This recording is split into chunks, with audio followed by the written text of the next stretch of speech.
ہرگز نہیں, میری اجازت کے بغیر تم کیسے چینج کر سکتے ہو؟ ابھی تو میں نے تمہیں جی بھر کے دیکھا بھی نہیں. خبردار جو تم نے ایک قدم بھی آگے بڑھایا. میر سے وارننگ دیتا وہ مضبوط قدم اٹھاتا اس تک پہنچا. میر سائیں مجھے جینس میں الجھن ہو رہی ہے. اس نے منہ بس ہو رہا. پوری زندگی پہننے کے لیے نہیں بولا, کچھ دیر میرا دل بہلانے کے لیے برداشت نہیں کر سکتی؟ میر نے سوچ نگاہوں سے اوپر سے نیچے تک دیکھا. پرشوق ویسٹرن ڈریس میں سرتاج کی فگر قیامت ٹھا رہی تھی. میر سجاول والہانہ اس کی طرف بڑھا. اس نے سرتاج کو شانوں سے تھام کر خود میں سمو لیا.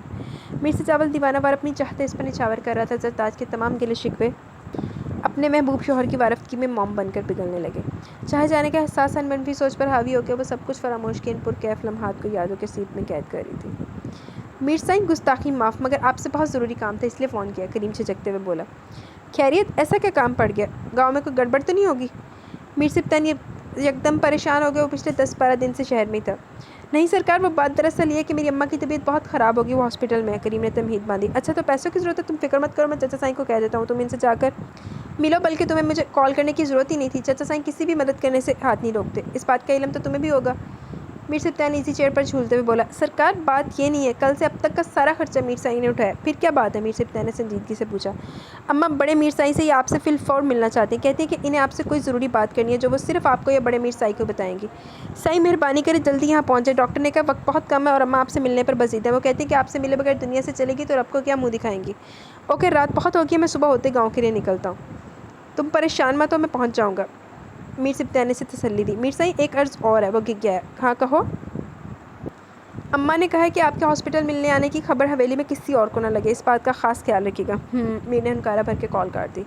وہ حیرت سے تھا کہ ایسی کیا بات ہے جو جہاں رب مرتے وقت صرف ان کو بتانا چاہتی ہیں, اور اتنی رازداری پڑتی ہے. سوچ کر کوئی سرا ہی نہیں مل رہا تھا. آج روشنی بہن دا پتہ لگا جے. اس نے سر جھٹک کر کل ہونے والی میٹنگز کو کینسل کرنے کے لیے اپنے پی اے کو کال ملائی. سرتاج بجھی بے دم سی ہو کر بیڈ پر آڑی ترچھی لیٹی ہوئی تھی. صبح سے شام ہوگی, میر سجاول کی یاد نے اسے ہلکان کر دیا تھا. میر سجاول جاتے ہوئے فرمائش کر گیا تھا کہ واپسی پر وہی ساڑی پہن کر اس کا انتظار کرے جو اس نے کل ہی مال سے خریدی تھی. پھر وہ گھومنے جائیں گے اور پوری شام باہر گزاریں گے. میر سجاول کی خواہش کے مطابق وہ سج سنور کر اس کا انتظار کرتی, مگر یہ 2 گھنٹے بھی گزر گئے پر میر کی کوئی خیر خبر نہیں تھی.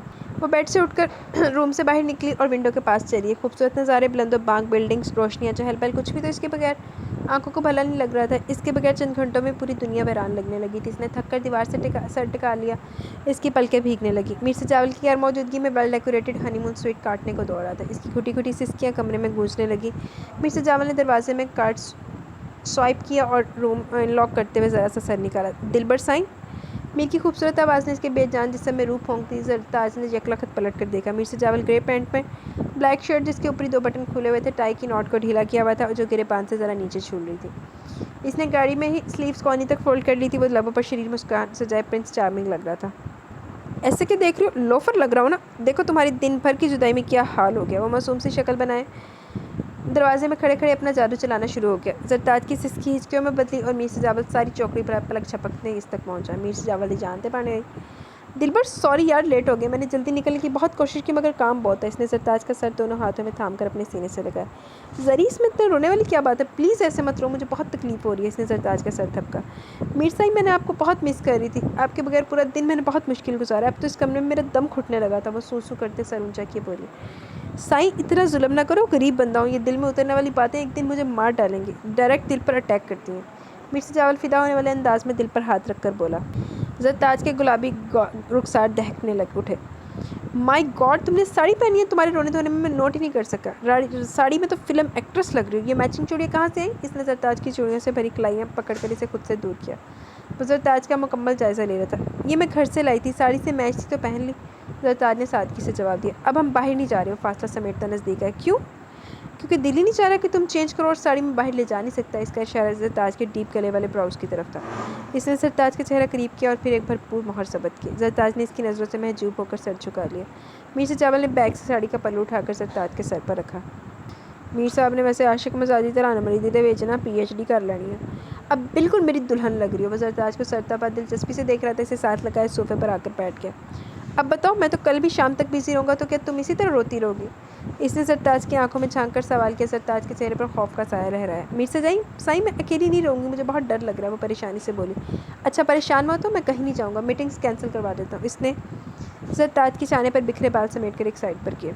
اس طرح تو آپ کا بہت نقصان ہو جائے گا سرتاج کو فکر ستائی۔ دلبر سائیں، آپ کے لیے میں بڑے سے بڑا نقصان برداشت کر سکتا ہوں، مگر آپ کی آنکھوں میں آنسو نہیں دیکھ سکتا۔ اگر مجھے اندازہ ہوتا کہ میرے پیچھے میری دلہن ایسے روئے گی تو میں آج بھی نہیں جاتا۔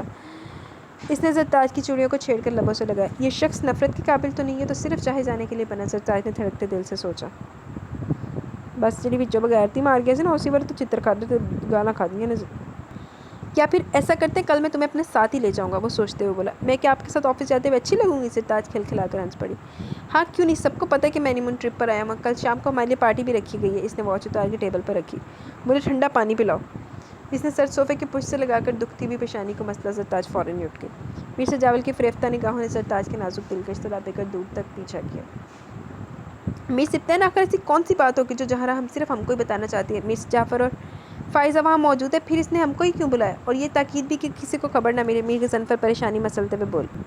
اس بات نے مجھے بھی رات سے پریشان کیا ہوا۔ خیر اب تو وہاں پہنچتے پتہ چلے کہ وہ کون سی اہم بات کرنا چاہتی ہے۔ میر سپتین ڈرائیونگ کر رہا تھا جبکہ رانیہ بیک سیٹ پر اونگ رہی تھی۔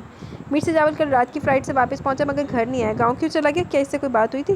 میر غضنفر نے استفسار کیا۔ کل میری اس سے بات ہوئی تھی مگر اس نے ایسا کوئی ذکر نہیں کیا، میں نے بھی نہیں پوچھا کیونکہ مجھے لگا وہ کراچی اسٹے کرے گا، لیکن آپ اسے جانتے ہی اپنی مرضی کا مالک ہے، کب کیا کر جائے کسی کو پتہ نہیں ہوتا۔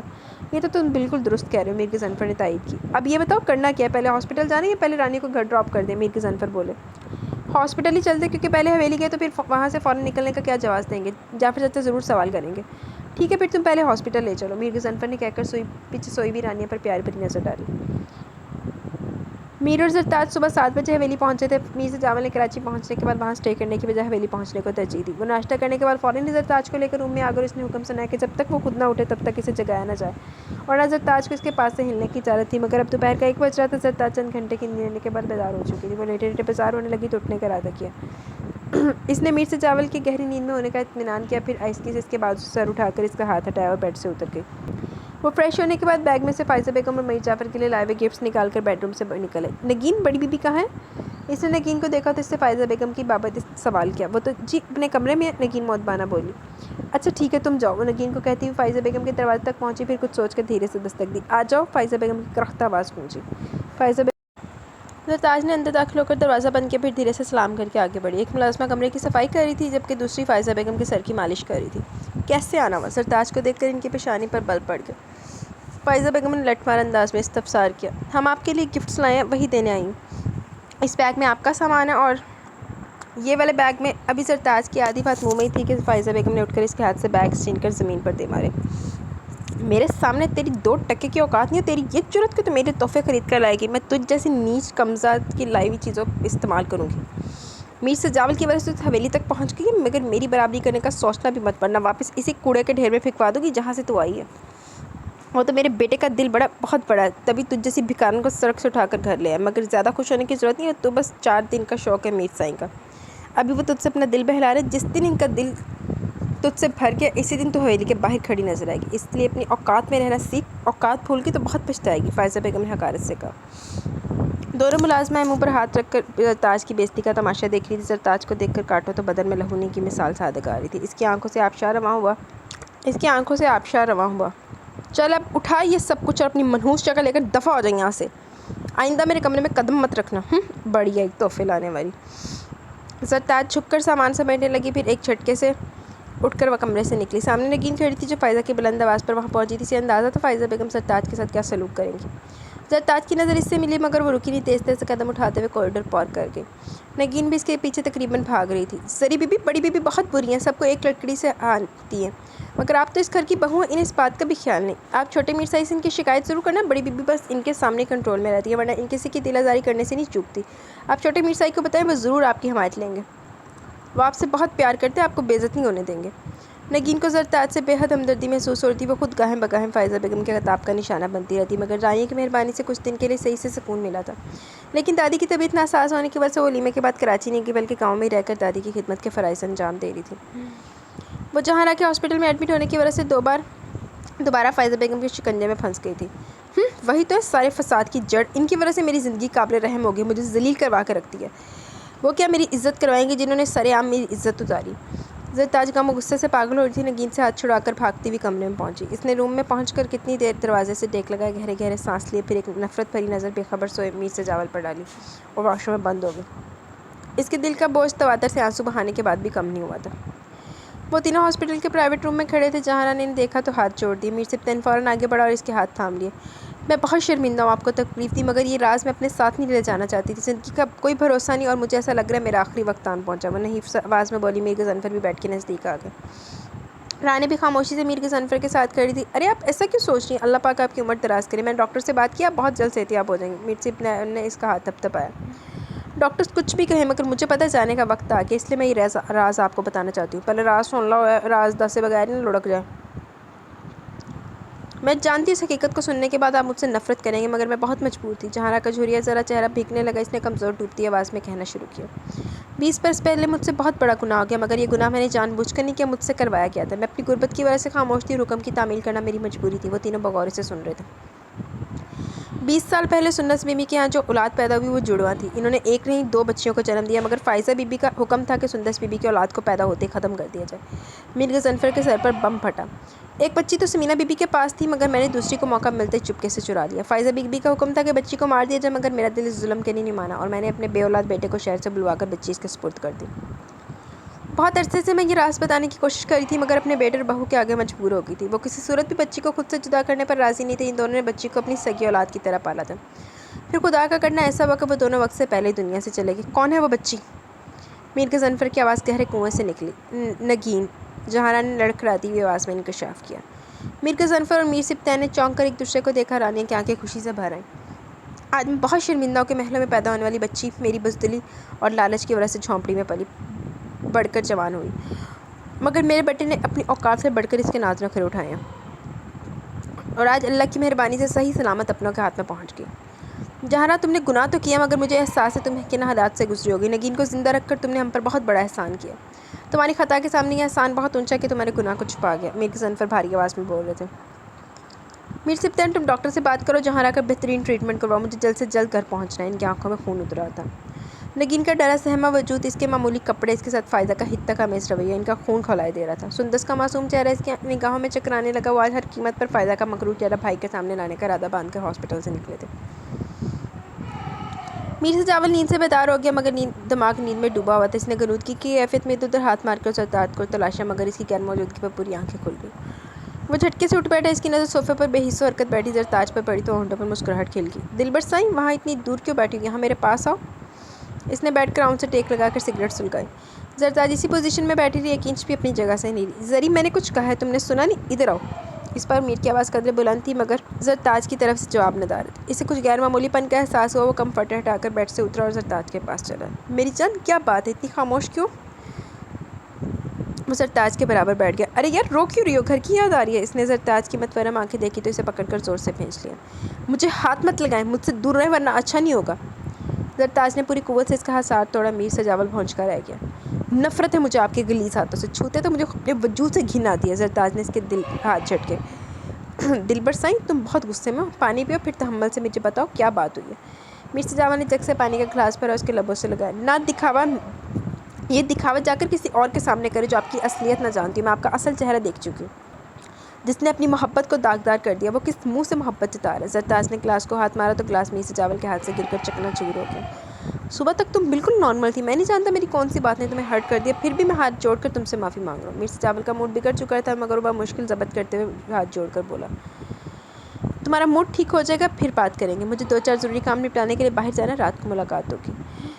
وہ دھیرے سے زرتاج کا گال تھپ تھپا کر اٹھ گیا۔ زرتاج کا رویہ انتہائی حد تک آمیز تھا، مگر میر سجاول ایسی نازک صورتحال میں اپنے غصے کا اظہار کر کے اسے مزید تکلیف نہیں دینا چاہتا تھا۔ اس نے ملازمہ کو اپنے کپڑے نکالنے کے لیے سائڈ ٹیبل میں پڑی پال کو پش کیا۔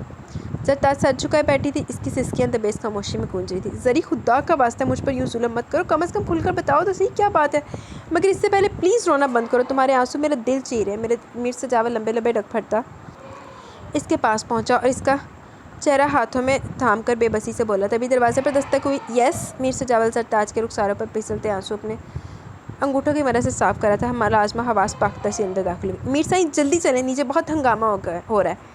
میر سجاول نے اپنی بے تحاشا سرخ ہوتی آنکھیں اٹھا کر اسے دیکھا۔ جانم، تم منہ دھو لو، میں بھی آتا ہوں۔ وہ زرتاج کی پیشانی چوم کر تیزی سے روم سے نکلا، شور کی آوازیں اوپر تک آنے لگی تھی۔ چٹاخ چٹاخ چٹاخ! ذلیل عورت، تم تو عورت کہلانے کے قابل نہیں ہو۔ میر جعفر نے پے در پے کئی تھپڑ فائزہ بیگم کو جڑ ڈالے۔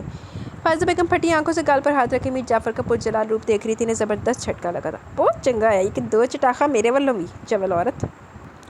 مجھے یقین نہیں آ رہا کہ تم اتنا سازشی دماغ رکھتی ہو. تم نے میری بہن کے خلاف اتنی گھٹیا سازش رکھی. اس نے کیا بگاڑا تھا تمہارا جو تمہیں اس حد تک گرنا پڑا؟ وہ معصوم تو پہلی برباد ہو چکی تھی، پھر بھی تمہیں اس پر ترس نہیں آیا. اچھا ہوا کہ وہ مر گئی، ورنہ تم نے تو اس کے پل پل مرنے کا بندوبست کر دیا تھا. اس کا شوہر تو قدرت نے اسے چھینا، تم تو زمینی خدا بن کر اس کے اولاد کو اسے چھین کر اس کی زندگی کو موت سے پہلے موت کی اذیت سے دوچار کرنے والی تھی. میرزائی آپ کی باتیں مجھے سمجھ نہیں آ رہی، آخر مجھ پر الزام کیوں لگا رہے؟ فائزہ بیگم خود کو سنبھال کر ٹٹائی سے بولی. لاکھ لعنتیں. پورا گھر خاموش تماشائی بنا کھڑا تھا. کسی نے بھی آگے بڑھ کر میر جعفر کو روکنے کی کوشش نہیں کی. ملازم الگ حیران پریشان کھڑے فائزہ بیگم کی عزت افزائی کا ناقابل یقین منظر ملاحظہ کر رہے تھے. ہمارا بکرا باتیں نکالا تو میرا بھائی جاگے اس کو بچوں کی طرح پچکارا. کیا ہوا تھا تمہیں؟ کیا بات ہوئی؟ کیوں رو رہے ہو؟ اچھا. البتہ رانیہ نگین کو علیحدہ کونے میں لے جا کر دھیرے دھیرے تمام تر حقیقت سے آگاہ کری تھی، جبکہ نگین کی قوت گویائی سلب ہو چکی تھی. میر جعفر بھی وہاں پہنچ چکا تھا، مگر اس کی سمجھ میں کچھ نہیں آ رہا تھا یہ سب کیا ہو رہا ہے. اس نے معاملے کی نوعیت جاننے کے لیے میر سپدان کے پاس جا کر دھیمی آواز میں استفسار کیا. گھٹیا کمینی عورت، بند کر اپنے ڈرامے بازی. تو اچھی طرح سمجھ رہی میں ایسا کیوں کہہ رہا ہوں. اس حویلی میں کس چیز کی کمی تھی جو تو نے یہ سب کچھ کیا؟ میرا ایک بھائی مر چکا تھا، ایک خود ہی سب کچھ چھوڑ کر چلا گیا. پھر کیسی ہوس تھی جو اتنی دولت ملنے پر بھی اسے کنارہ نہیں مل رہا تھا، یا پھر اوقات سے زیادہ ملنے پر مزید کی آگ بھڑک اٹھی. میر جعفر کی آنکھوں سے شرارے نکل رہے تھے. میر سائی قسم لے لے جو میں نے ایسا کچھ کیا. آپ کو میرے خلاف کسی نے بھڑکایا؟ میں بھلا ایسا کیوں کروں گی؟ سندس تو میری چھوٹی بہنوں کی طرح تھی. فائزہ بیگم آنکھوں میں آنسو بھر کر مرمرایا. خبردار، جو تم ایک لفظ بھی اپنی جھوٹی زبان سے نکالا وہ تمہیں کتنی عزیز تھی، اس بات کا اندازہ مجھے تمہارے اس گھر میں بیاہ کرانے کے فوراً بعد ہی ہو گیا تھا. میر جعفر نے بھڑک کر ان کی طرف قدم اٹھائے. نکلو میرے گھر سے، اب تم اس گھر میں نہیں رہوگے. میں تمہیں ابھی کے ابھی فارغ کراؤں. اپنی شکل گم کرو، دوبارہ کبھی اس حویلی کی طرف رخ مت کرنا، ورنہ تمہارے ٹکڑے ٹکڑے کر کے کتوں کے آگے ڈال دوں گا. میر جعفر نے مضبوطی سے ان کا بازو تو پہنچا اور کھینچتے ہوئے دروازے کی طرف بڑھے. نہیں نہیں سائیں، آپ اس عمر میں میرے سر میں خاک نہیں ڈال سکتے. میں نے کچھ نہیں کیا، پھر مجھے کس بات کی سزا دے رہے ہیں؟ مجھ پر رحم کریں. فائزہ بیگم کے چھکے چھوٹ کے وہ میر جعفر سے ہاتھ چھڑا کر ان کی ٹانگوں سے لپٹ گئی. مکار عورت، اب بھی تو بے حیائی سے اپنی بات پر ڈٹی ہوئی. کیا وہ مرتی عورت اپنے آخری وقت میں جھوٹ بولے گی؟ تو نے سب کو اپنی طرح بے ضمیر سمجھا ہوا ہے، مگر اب تیرے عیب مجھ پر کھل گیا. اب تیرے لیے میری زندگی میں کوئی جگہ نہیں. انہوں نے فائزہ کے بال پکڑ کر جھنجھوڑے اور دوبارہ ان کو بالوں سے پکڑ کر اٹھانے کی کوشش کی. بابا صاحب رک جائیں پلیز، اپنے غصے پر قابو رکھیں. یہ سچ ہے کہ انہوں نے بہت برا کیا، مگر اب یہ کہاں جائیں گی؟ مرزا جاول نے باپ کو انتہائی قدم اٹھانے سے روکا. وہ بلند آواز میں بولا. سائیں مجھے معاف کر دیں، مجھے اپنا گناہ قبول ہے. مرزا جاول کی محبت نے مجھے خود غرض بنا دی تھی. میں چاہتی تھی وہ خاندانی جاگیر کا تنہا وارث بنے، کوئی اور شراکت دار نہ رہے. مجھے لالچ نے اندھا کر دیا، مگر اللہ جانتا ہے یہ سب میں نے صرف مرزا جاول کے مستقبل کے لیے کیا. آپ اللہ پر چھوڑ دیں، وہ میرے گناہوں کی سزا مجھے ضرور دے گا، مگر مجھے دنیا کی نظروں میں رسوا مت کریں. فائزہ بیگم سر جھکا کر ہاتھ جوڑتے سسکتے ہوئے بولی. میر جعفر اسے معاف کر دو، اس کی یہی سزا کافی ہے کہ ہم سب کی نظروں سے گر گئی ہے. میر غضنفر بھی معاملے کو طول دینا نہیں چاہتے تھے، اس لیے بلا کر بول پڑے. ان کے لیے یہی بہت تھا کہ فائزہ کی حقیقت کھل گئی اور اس نے اپنا جرم بھی قبول کر لیا. مرزا جاول اس بدذات سے کہہ دو کہ یہ میرے سامنے نہ آئے، نہ میرے کمرے میں قدم رکھے، اور نہ ہی اب میرا اس سے کوئی تعلق ہوگا، نہ میں اس سے کلام کروں گا. اگر اس کو یہ سب شرائط منظور ہے تو حویلی میں رہ سکتی ہے، ورنہ حویلی کے دروازے کھلے. میر جعفر شعلہ بار نگاہوں سے انہیں گھورا پھر نگین کے پاس ہے. نگین بیٹی، میں تم سے بہت شرمندہ ہوں. ہماری لاپرواہی کی وجہ سے تم زندگی بھر سگے رشتوں سے دور رہے، مگر میرا وعدہ ہے اب تمہیں کسی چیز کی کمی نہیں ہوگی. انہوں نے نگین کو سینے سے لگایا. تمہارے ماں باپ کا خلا تمہیں پور نہیں کیا جا سکتا، مگر تمہاری ماں جائی موجود ہے، تمہاری تائی ہیں جنہوں نے سگی ماں سے بڑھ کر تمہاری بہن کو پالا. قسمت کی مہربانی کہ اب وہ لوگ بھی ہم سے دور نہیں، تم جب چاہو ان سے مل سکتی ہو. انہوں نے نگین کا سر تھپکا. تم سب کیا لائن لگا کر کھڑے ہو؟ گھر کی کوئی بھی بات تو تم لوگ پہلے جھرمٹ لگا کر کھڑے ہو جاتے. Back to work. Mirza Jawal نے ملازموں کو زبردست چھاٹ دلائی. اس حویلی میں اب تمہاری حیثیت ملازمہ کی نہیں بلکہ مالکن کی ہے، اس لیے تمہارے رویے سے بھی ہلکی سی بھی اجنبیت یا جھجک محسوس نہیں ہونی چاہیے. تمہاری بھی اتنی اہمیت ہے جتنی کہ رانی کیا، خود کو کسی طور بھی اس سے کم نہیں سمجھنا. مرزا جاول نے اس کے سر پر ہاتھ رکھا. پاگل لڑکی، رو کیوں رہی ہو؟ تمہیں تو خوش ہونا چاہیے کہ اللہ سائی نے تمہیں حقیقی رشتوں سے ملا دیا. اس میں رونے والی کیا بات ہے؟ نگین کی آنکھوں سے آنسو ٹپکنے لگے تو مرزا جاول نے اسے گلے سے لگا لیا. سر جاول بھائی، یہ خوشی کے آنسو. میں بہت روتی تھی کہ اللہ سائی نے مجھ سے میرے ماں باپ چھین لیے، بڑی دنیا میں مجھے تنہا کر دیا. میں سمجھتی تھی کہ اس دنیا میں میرا کوئی خونی رشتہ نہیں، مگر اللہ کی شان نرالی ہے، وہ کچھ لیتا ہے تو اس سے بڑھ کر دیتا ہے. میری ایک سگی بہن بھی اس خبر نے میرے تمام دکھوں کا مداوع کر دیا. نگین کی آواز کپ کپ آ گئی. گڈ گرل، خوش رہو. میر نے اس کی پیشانی چوم کر دعا دی. آپا کس سوچ میں گم بیٹھی ہیں؟ سب خیریت ہے نا؟ شاہ کا آپریشن تھا، اب وہ کیسا ہے؟ سمینہ لیونگ روم میں آئی تو رخسانہ بیگم کو سوچوں میں گم پایا. سمینہ، اچھا وہ تم خود آ گئی، میں بس تمہارے پاس آنے والی تھی. رخسانہ بیگم نے سمینہ کا ہاتھ دبایا. کیوں آپا، آپ کوئی خاص بات کرنی تھی؟ سمینہ معمول کے لہجے میں بولی. پہلے یہ بتاؤ عروج کا ہے؟ رخسانہ بیگم کا انداز راستانہ تھا. وہ کمرے میں اسی کے پاس سے آ رہی ہوں، سوچتی ہوں کہ اس کے روم میں شفٹ کر لوں، اب اس کی ڈلیوری میں زیادہ ٹائم نہیں ہے. ہاں ٹھیک ہے، میری بات سنو. مکتوم شاہ کا فون آیا تھا، شاہ کا آپریشن کامیاب ہو گیا، وہ ہوش میں بھی آ گیا. مکتوم نے اس سے بھی بات کروائی، مگر اس نے ایک اور خبر سنائی. تمہیں تو سن کر بہت خوشی ہوگی، مگر میں تو سن کر حیران رہ گئی ہوں. رخسانہ بیگم کا انداز سرگوشی لیے ہوا تھا۔ اچھا ایسی کیا خبر سنائیے، مجھے بھی تو بتائیں۔ سمینہ بیگم کو تجسس ہوا۔ رخسانہ بیگم نے ان کے قریب ہوتے ہوئے دھیرے دھیرے پوری کہانی ان کے گوش گزار کر دی۔ آپا یہ تو واقعی خوشی کی خبر ہے، میرے تیمور کی ایک اور نشانی اس دنیا میں زندہ سلامت موجود تھی، لیکن دکھ اس بات کا کہ فائزہ اتنی ذلیل نکلی۔ آخر اسے یہ سب کر کے کیا حاصل ہوا؟ ہماری بچی صرف اس کی وجہ سے غیروں میں پلی۔ سمینہ بیگم کی آنکھیں بھیگ گئیں۔ لالچ انسان سے سب کچھ کروا لیتا ہے، اور یہ تو تم جانتے ہو کہ فائزہ میر سے جاول کے لیے کتنی پاگل ہو جاتی ہے۔ خیر اس بات کو چھوڑو، اب یہ بتاؤ کہ نگین عروج سے ملنا چاہتی ہے، عروج کو کیا بتاؤ گی؟ وہ تو کچھ بھی نہیں جانتی، رخسانہ بیگم پریشان ہو کے بولی۔ اب تو اسے سب کچھ بتانا پڑے گا۔ ویسے بھی ایک نہ ایک دن تو یہ راز کھولنا ہی تھا، مگر میں جب سے اس کو بتانے کا سوچتی تھی تو پریشان ہو جاتی تھی کہ اس کا رد عمل بہت شدید ہوگا، وہ ٹوٹ جائے گی، مگر اب شاید اس کا رد عمل مختلف ہو، کیونکہ اس کو حقیقت جاننے کے بعد بہن کا انمول رشتہ بھی ملے گا۔ سمینہ بیگم قدرے پرسکون تھی۔ عروج بیٹا جاگ رہی ہو؟ سمینہ نے اس کے چہرے پر چھپ کر اس کی پیشانی سے بال سمیٹے۔ نہیں اماں، جاگ رہی ہوں۔ آپ تو خالہ کے جان کے پاس گئی تھی، واپس آ گئی؟ عروج اٹھ کر بیٹھ گئی۔ تو اماں نے بھی بچے سے نہیں اماں کہنا لی گڑی گال سی عروج بی بی۔ ہاں گئی تو تھی، مگر انہوں نے بات ہی کچھ ایسی کی کہ واپس آنا پڑا۔ سمینہ بیگم مانی کھیلی سے بولی۔ میرے پاس تمہارے لیے دو خبریں، ایک اچھی اور ایک شاید کچھ بری، مگر بری اتنی بری نہیں ہے جتنی اچھی خبر تمہارے لیے باعث مسرت ہوگی۔ سمینہ بیگم نے تمہید باندھی۔ اماں شاہ تو ٹھیک ہے نا؟ عروج نے سینے پر ہاتھ رکھا۔ ارے وہ بالکل ٹھیک ہے، اب تمہیں میری بات صبر اور حوصلے سے سننا ہوگی، لیکن پہلے مجھ سے وعدہ کرو تم سن کر بوکھلاؤ گی نہیں بلکہ میری مجبوریوں کو سمجھو گی۔ اماں بتا بھی دے، میرا دل بیٹھا جا رہا ہے۔ عروج کی پیشانی رکولود ہو گئی۔ سمینہ بیگم نے اس کا ہاتھ اپنے ہاتھوں میں لیا اور شروع سے آخر تک کی کہانی سنانا شروع کر دی۔ عروج کی زبان گنگ ہوگی، اس نے سمینہ کو کہیں بھی ٹوکنے کی کوشش نہیں کی، مگر آخر میں اس کا ضبط جواب دے کر وہ سمینہ کے شانے سے سر ٹکا کر پھوٹ پھوٹ کر رو دی۔ اماں ہم بہنیں کتنی بد نصیب ہیں، پیدا ہوتے پہلے باپ چلا گیا اور پیدا ہوتے ماں کو بھی کھو دیا۔ میں تو پھر بھی آپ کے بابا کی شفقت میں پلی، مگر نگین تو حویلی والوں کی ٹھوکروں میں رہی۔ عروج دکھ سے کہہ رہی تھی۔ تم دونوں بہنیں بہت خوش نصیب ہو کہ اتنی کڑی آزمائش کے باوجود بھی اپنوں کے سائے میں رہی۔ نگین کو بھی جنہوں نے گود لیا بے اولاد تھے، انہوں نے نگین کو اپنی سگی اولاد سے بڑھ کر چاہا، لیکن کچھ عرصہ ہوا ہے ان دونوں کی موت ہوگی اور اب نگین کی حقیقت سب کو پتہ چل گئی تو وہ حویلی میں پورے حق سے رہے گی۔ سمینہ بیگم نے محبت سے اس کی پشت سے ہلائی۔ اماں میں نگین سے فوراً ملنا چاہتی ہوں۔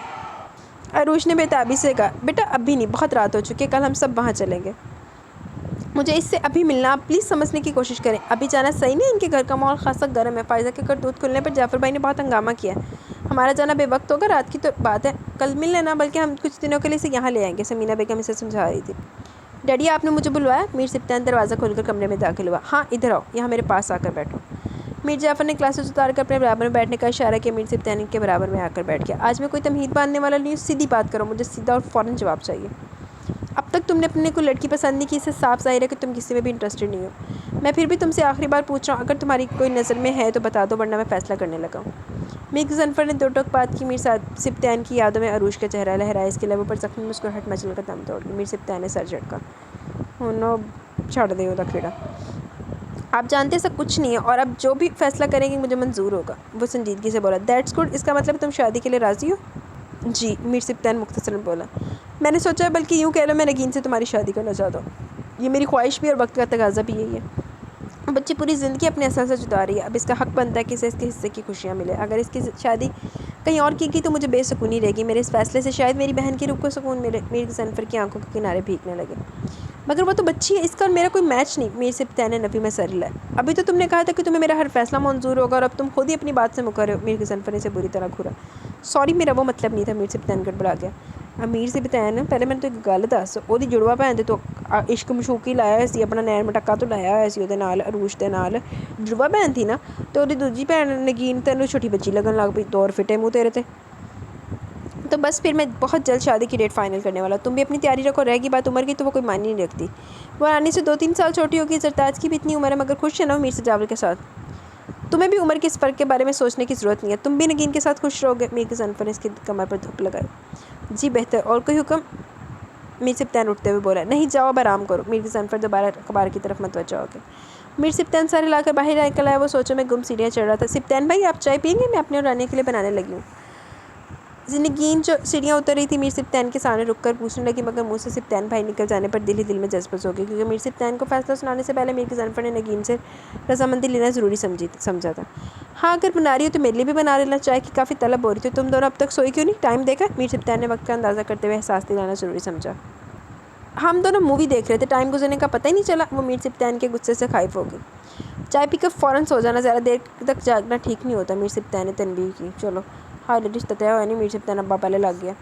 جی اچھا، نگین مختصراً کہہ کر دھیرے سے مسکرائی، سر جھکا کر سیڑھیاں اتر گئی۔ پہلی بار میر سبطین نے کسی اور نگاہ سے دیکھا، اس کے گال میں پڑنے والے ڈمپل پر میر سبطین نے بیٹ مس کی۔ دونوں پڑھا ڈمپل پندہ۔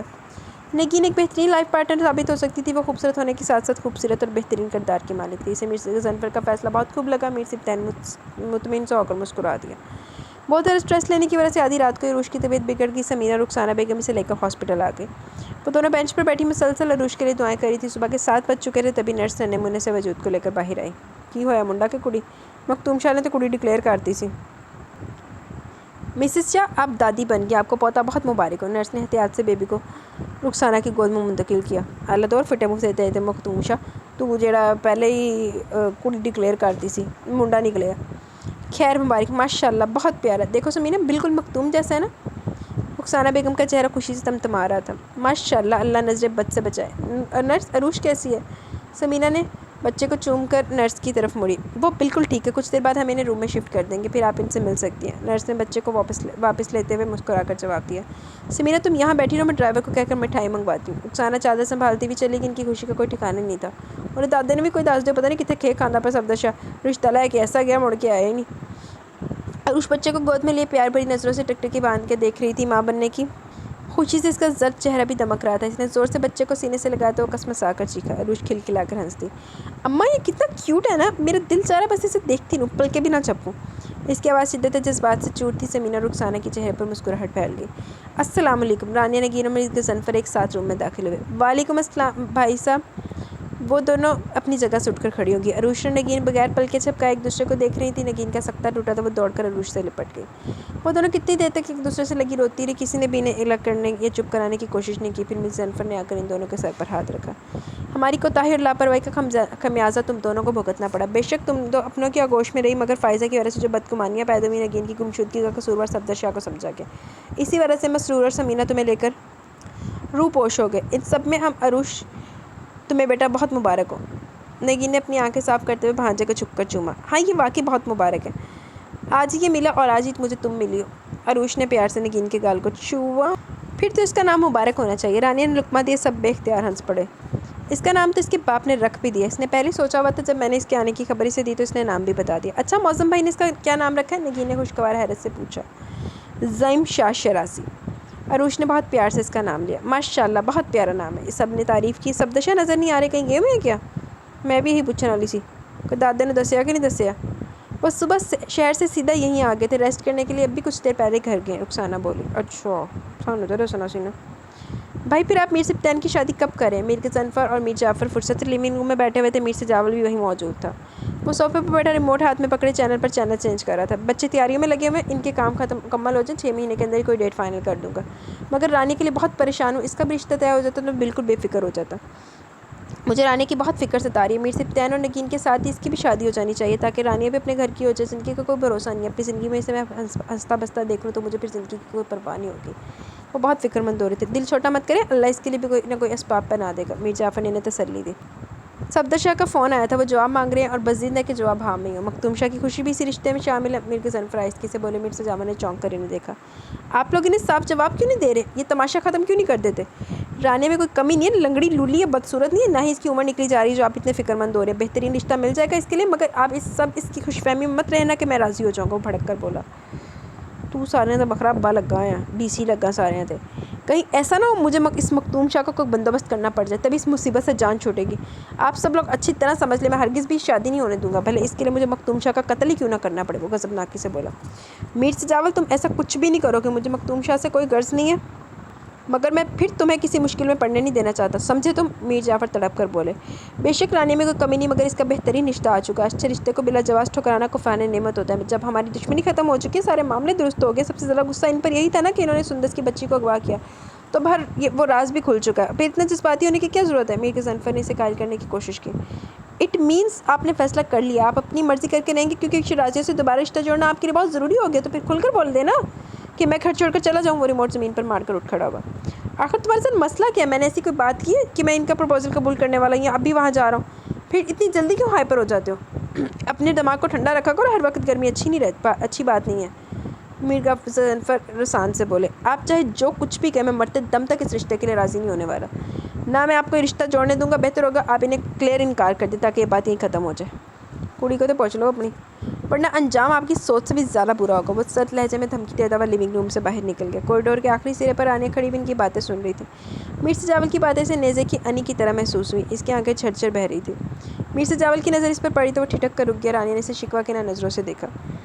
میر سجاول کو اس کا دیکھنا ہلا کر رکھ گیا۔ وہ کتنی دیر تحیر سے اسے دیکھتا، پھر سست قدموں سے چل کر رانی کے پاس آ گیا۔ رانی میں اس سے نظر ملانے کی جرأت نہیں تھی۔ وہ دیوار کو تکنے لگی مگر اس کی متورم آنکھیں چیخ چیخ کر سارا افسانہ سنا رہی تھی۔ میر سجاول جیسے زیرک اور ذہین انسان کو اس کے دل کی آواز سننے میں ایک لمحہ بھی نہیں لگا۔ اس کی دلی کیفیت سمجھنا میر سجاول جیسے عاشق کے لیے کوئی مشکل کام نہیں تھا۔ میر کے تنے ہوئے اعصاب ڈھیلے پڑ گئے۔ اس کے چہرے پر پھیلی خطرناک حد تک سنجیدگی یکدم ہی نرم مسکراہٹ میں بدل کر اس کے دلکش چہرے کو مزید رونق بخش گئی۔ اس نے رانی کے سر پر ہاتھ رکھا، پھر اس کا سر سے ہلا کر انگلی کے پوروں سے اس کا آنسو سمیٹ لیا۔ اب رونا مت، جو تم چاہتی ہو وہی ہوگا، بھلے تمہاری خواہش پوری کرنے کے لیے مجھے اپنا سر کیوں نہ جھکانا پڑے، میر نے بھاری گمبھیر آواز میں کہا۔ پہلے تو رانی کی آنکھیں حیرت سے پھیل گئی، پھر اس نے دونوں ہاتھ میر کے گرد مائل کیے اور اس کے سینے سے لگ کر سسک اٹھی۔ میر نے دھیرے سے اس کا سر تھپکا۔ میر سجاول کی نظر اوپر اٹھی تو ریلنگ پہ زرتاج جھکی ہوئی تھی۔ اسے دیکھ کر فوراً مسکرائی۔ اسے جیسے ہی پتہ چلا کہ میر سجاول گھر آیا، وہ تب سے چلے پیر کی بلی کی طرح چکر کاٹ رہی تھی، مگر میر کی بلند گسیلی آواز پر نیچے آنے کی ہمت نہیں ہو رہی تھی۔ میر نے ایک چپتی ہوئی سخت تار پار ہو جانے والی نظر اس پر ڈالی، پھر وہیں سے پلٹ گیا۔ اس کی بے رخی پر زرتاج کو اپنے جسم سے جان نکلتی محسوس ہوئی۔ وہ اضطراری کیفیت میں اپنی انگلیاں مروڑتی ہوئی بے جان قدموں سے دوبارہ بیڈ روم میں چلی گئی۔ میر سجاول اتنے دن سے خود پر جبر کیے بیٹھا تھا، مگر زرتاج کی ایک جھلک نے اس کے غصے کو چھاگ کی طرح بٹھا دیا۔ وہ بے قرار سا ہو کر پشت پر ہاتھ باندھے لاؤن میں ادھر سے ادھر ٹہلنے لگا۔ دل کہہ رہا تھا خفگی بھلا کر دل ہمیشہ کی طرح اس کے قدموں میں رکھ دے، مگر دماغ کے تقاضے کچھ اور تھے۔ وہ چاہتا تھا اس بار اپنی انا کا سر مت کچلنا، زرتاج کو ہر حال میں جھکنا ہوگا۔ وہ عجیب سی کشمکش میں گھرا چنچلا کر گاڑی کی طرف بڑھ گیا۔ عروش آئینے کے سامنے کھڑی لپسٹک کو کوٹ پر کوٹ لگا کر گہرا کر رہی تھی۔ میک اپ اس نے لائٹ ہی کیا تھا، مگر لپسٹک بہت ڈارک لگائی تھی۔ اس نے آئینے میں ایک بار پھر اپنا تفصیلی جائزہ لیا اور ساری لاتی ہوئی ہینڈ کیری کی طرف گئی۔ بیبی کو گود میں اٹھایا، پھر روم سے باہر نکل آئی۔ ہینڈ کیری نہیں، کیری کوٹ لکھنا سی۔ پورے 3 ماہ بعد موزم شاہ گھر واپس آیا تھا، وہ بھی مکمل صحتیاب ہونے کے بعد۔ وہ شاہ کے لیے بہت دل سے تیار ہوئی تھی۔ خالہ جان، وہ لوگ کب پہنچ جائیں گے؟ اس نے بیبی کو رخسانہ کی گود میں ڈال کر بے صبری سے پوچھا۔ بس پہنچنے والے ہوں گے، مختوم شاہ نے اسی ٹائم پہنچنے کا کہا تھا۔ ایئرپورٹ سے تو صبح ہی آ گئے تھے، مگر شاہ کو شہر میں ضروری کام نپٹانے تھے، اس لیے نکلنے میں ذرا دیر ہوگی۔ رخسانہ بیگم اس کی بے صبری پر مسکرائی۔ زینب، سمینہ اور رخسانہ بھی ان کے انتظار میں بیٹھی ہوئی تھی۔ تم نے اچھا کیا جو تیار ہوگی، اب ذرا کچن کا ایک چکر لگا لو، دیکھنا سب کچھ ٹھیک سے ہو بھی رہا ہے یا نہیں۔ میں نے آج ساری ڈشز ان دونوں کی پسند کی بنوائی ہیں۔ رخسانہ بیگم بہت خوش تھی۔ عروش بیبی کو پیار کر کے وہاں سے اٹھ گئی۔ وہ ملازمہ کے ساتھ مل کر کچن میں کام کروا رہی تھی جب پورچ میں گاڑیوں کے رکنے کی آواز سنی۔ وہ بے قرار ہوگی، مگر بمشکل خود کو باہر جانے سے روکا۔ رخسانہ بیگم نے موزم شاہ کا سر اپنے سینے سے لگایا ہوا تھا۔ اسے ڈھیروں دعائیں دینے کے بعد وہ بچے کے پاس لے آئی۔ موزم شاہ، تم نہیں جانتے میں کتنی خوش ہوں، تمہیں دوبارہ اپنے پیروں پر چلتا ہوا دیکھ کر میرا کلیجہ ٹھنڈا ہو گیا، وہ کہتے ہوئے رو پڑی۔ آپ کی دعاؤں سے میں ٹھیک ہو گیا نا، پھر آپ کیوں رو رہی ہیں؟ شاہ نے ماں کے شانے پر ہاتھ پھیلایا۔ اماں، یہ ہے زعیم شاہ، یہ کتنا چھوٹا سا ہے۔ مختوم شاہ نے بچے کو ایسے چھوا جیسے وہ موم کا ہو۔ کمرے میں موجود سبھی افراد اس کی بچکانہ بات پر بے ساختہ ہنسے۔ مختوم شاہ نے اسے بے تحاشا چومتے ہوئے موزم شاہ کی طرف بڑھایا۔ یہ بالکل تمہارے جیسا ہے، شاہ نے اسے بغور دیکھتے ہوئے مختوم شاہ سے کہا۔ ہم سب نے اسے پہلی بار دیکھ کر یہی کہا تھا، یہ ہو مختوم شاہ، زینب پھپھو بولی۔ عروش نظر نہیں آ رہی، کہاں ہے وہ؟ شاہ کی بے تاب نظریں کب سے اسے ڈھونڈ رہی تھی، مگر وہ تھی کہ چھپ کر بیٹھ گئی تھی۔ دروازے سے لگی عروش کا دل زور سے دھڑکا۔ وہ ترس گئی تھی مغرور شاہ کے اس لہجے اس آواز کے لیے۔ کچن میں کھانا بنوا رہی ہے، میں اسے بلواتی ہوں۔ رخسانہ بیگم نے فوراً کہا، تبھی عروش سرپٹ دوپٹہ جماتی ہوئی اندر آ گئی اور دھیرے سے سلام کیا۔ موزم شاہ کی نظر اس سے ملی تو پوری دنیا روشن ہو گئی، ورنہ اس کے بغیر ویرانی ویرانی تھی۔ وہ رسٹ کلر کے کاٹن کے امبرائڈرڈ سوٹ میں ملبوس تھی، ڈارک میک اپ میں اپسرا لگ رہی تھی۔ شاہ نے بھویں اچکا کر اس کی بھرپور تیاری کو نظروں ہی نظروں میں سراہا۔ عروش نے گھبرا کر پلکیں جھکا لیں۔ شاہ کی گہری نظریں اس کے سراپے پر جم کر رہ گئی۔ عروش اپنی مسکراہٹ چھپاتے ہوئے صوفے پر بیٹھ گئی۔ عروش، تم ٹھیک ہو؟ تمہیں ہماری آمد کی خبر نہیں ہوئی یا جان بوجھ کر چھپی ہوئی تھی؟ موزم شاہ نے براہ راست اسے مخاطب کیا۔ میں ٹھیک ہوں، کچن میں کام کر رہی تھی۔ عروش گڑبڑا گئی۔ شاہ اس کی گھبراہٹ سے محظوظ ہوا۔ اماں، کھانا تیار ہے، لگوا دوں؟ عروش نے بلا وجہ اپنا دوپٹہ درست کیا۔ موزم شاہ کی بولتی آنکھیں اسے کنفیوز کر رہی تھی۔ ہاں لگواؤ نا، بچے سفر سے آئے ہیں، تھکے ہوئے ہیں، بھوک لگ رہی ہوگی۔ رخسانہ بیگم نے اس کی مشکل آسان کی۔ خوشگوار ماحول میں کھانا کھایا گیا، پھر شاہ نیپکن سے ہاتھ صاف کرتا ہوا جھک کر سرگوشی میں سے جلدی بیڈ روم میں پہنچنے کی تنبیہ کرتا ہوا اٹھ گیا۔ ایک ایک کر کے سبھی اٹھ کے عروش بھی بچے کو سنبھالتی ہوئی کھڑی ہوگی۔ بھابھی، آپ مجھے اسے دے دیں، ابھی تو میں نے اسے بہت ساری باتیں کرنی ہیں اور آپ اسے لے جا رہی ہیں۔ مختوم شاہ نے زعیم کو گود میں لے لیا۔ آپ کی باتیں ابھی اسے سمجھ میں نہیں آئیں گی اور جب یہ بولنے لگے گا تو آپ کانوں کو ہاتھ لگائیں گے۔ عروش کھلکھلائی۔ اس کا اشارہ بیبی کے چیخ چیخ کر رونے کی طرف تھا۔ ارے اب بے فکر ہو جائیں، ہمیں سنبھالنا آتا ہے، اس کے باپ کو راہ راست پر لیں تو یہ کیا چیز ہے؟ اس نے عروش کو چھیڑا۔ عروش کی مسکراہٹ گہری ہو گئی۔ عروش نے دروازہ کھول کر اندر جھانکا۔ شاہ بیڈ پر نیم دراز تھا۔ وہ دروازہ بند کر کے اندر آ گئی۔ شاہ فوراً بیڈ سے اٹھا اور آگے بڑھ کر اسے کھینچ کر گلے لگا لیا۔ مائی ڈمپل گرل، کیسے میں اتنے عرصے تک تم سے دور رہا، اب سوچ رہا ہوں تو وحشت ہو رہی ہے۔ شاہ اسے گلے سے لگائے کھڑا تھا۔ آپ کے جانے سے میں بہت اداس ہو گئی تھی، عروج نے دھیرے سے کہا۔ اسی معصومیت پر تو میں قربان ہوں، اگر ایسے کہو گے تو میں مجبوری میں بھی کہیں کبھی نہیں جا سکوں گا۔ شاہ اس کے انداز پر فدا ہو گیا۔ اللہ نہ کرے اب کوئی مجبوری آپ کو مجھ سے دور کرے۔ عروج نے سر اٹھا کر اسے دیکھا۔ میں تم سے بہت ناراض ہوں۔ شاہ کے لہجے میں شرارتی ظاہر سنجیدگی تھی۔ کیوں؟ عروج ترس گئی۔ تم نے مجھے بیٹی نہیں دی، مجھے کتنا ارمان تھا کہ بالکل تمہارے جیسی بیٹی ہو۔ شاہ نے اس کی ناک کو چھوا۔ میرے بس میں ہوتا تو میں آپ کی خواہش پوری کر دیتی، مگر یہ سب تو اللہ کے ہاتھ میں۔ عروج نے آہستگی سے جواب دیا۔ آہو شاہ دیتی چلو خواہش نہیں، مختوم شاہ تے جانتے پہلے الٹرا ساؤنڈ کر کے کیا سی کہ تیری اپنا تے اپنی بیٹی کا دھیان رکھی۔ کوئی بات نہیں، ہم پھر سے ٹرائی کر لیتے، مجھے یقین ہے اس پر بیٹی ضرور ہوگی۔ شاہ شرارت سے اس کے چہرے پر جھکا۔ خدا کو مانے، ابھی تو زعیم اتنا چھوٹا سا ہے، مجھے تو سوچ کر بھی گھبراہٹ ہو رہی ہے۔ عروج نے دونوں ہاتھوں سے اسے دھکا دیا۔ جب تک میری بیٹی آئے گی زعیم بھی تھوڑا بڑا ہو جائے گا، تم ٹینشن مت لو، میں دونوں کو سنبھال لوں گا، مخمول لہجے میں بولا۔ آپ تو گھر سے باہر چلے جائیں گے، پھر پیروں مڑ کر بھی نہیں دیکھتے۔ میں آپ کی باتوں میں آنے والی نہیں ہوں، اب سدھر گیا ہوں نا، اب ایسا نہیں ہوگا کروں گا۔ شاہ نے اسے خود سے قریب کیا۔ میرے شہزادے کو کہاں چھوڑ آئی ہو؟ شاہ کو زعیم کا خیال آیا۔ وہ مختوم بھائی کے پاس انہوں نے لانے نہیں دیا۔ میرا بھائی بہت سمجھدار ہے، ہمیں پرائیویسی دینا چاہتا ہے، آج ویسے بھی ہمیں پرائیویسی کی سخت ضرورت ہے۔ شاہ بھاری آواز میں بولا۔ اچھا جی۔ زرتاج حویلی کی دالان میں کھڑی تھی، سرد ہوا کا تیز جھونکا اس سے ٹکرایا تو پورے بدن میں کپ کپی طاری ہوگی۔ اس نے شاہ کو اپنے گرد اچھی طرح لپیٹا اور خارجی راستے کی طرف قدم بڑھائے۔ وہ لان کی طرف نکل آئی، حفاظت پر مامور گارڈز باتوں میں مصروف تھے، وہ دور کھڑی ہو گئی۔ ساجد کی نظر اس پر پڑی تو وہ دوڑتا ہوا آیا۔ زرتاج بی بی، آپ اس وقت یہاں کیا کر رہی ہیں؟ چھوٹے میرزائی کو پتہ چلا تو بہت غصہ کریں گے۔ ساجد خوف زدہ ہو گیا۔ مجھے کچھ کام تھا، زرتاج ادھر ادھر دیکھتے ہوئے بولی۔ تو آپ انٹر کام کر دیتی، میں اندر آ جاتا۔ خیر بتائیے کیا کام ہے؟ ساجد ہاتھ باندھے کھڑا تھا۔ میرزائی کہاں ہے؟ وہ تو جی وہ فارم ہاؤس پر ہے۔ ساجد جھجکتے ہوئے بولا۔ وہاں کیا کریں؟ شام کو تو یہیں تھے۔ زرتاج نے حیرت سے استفسار کیا۔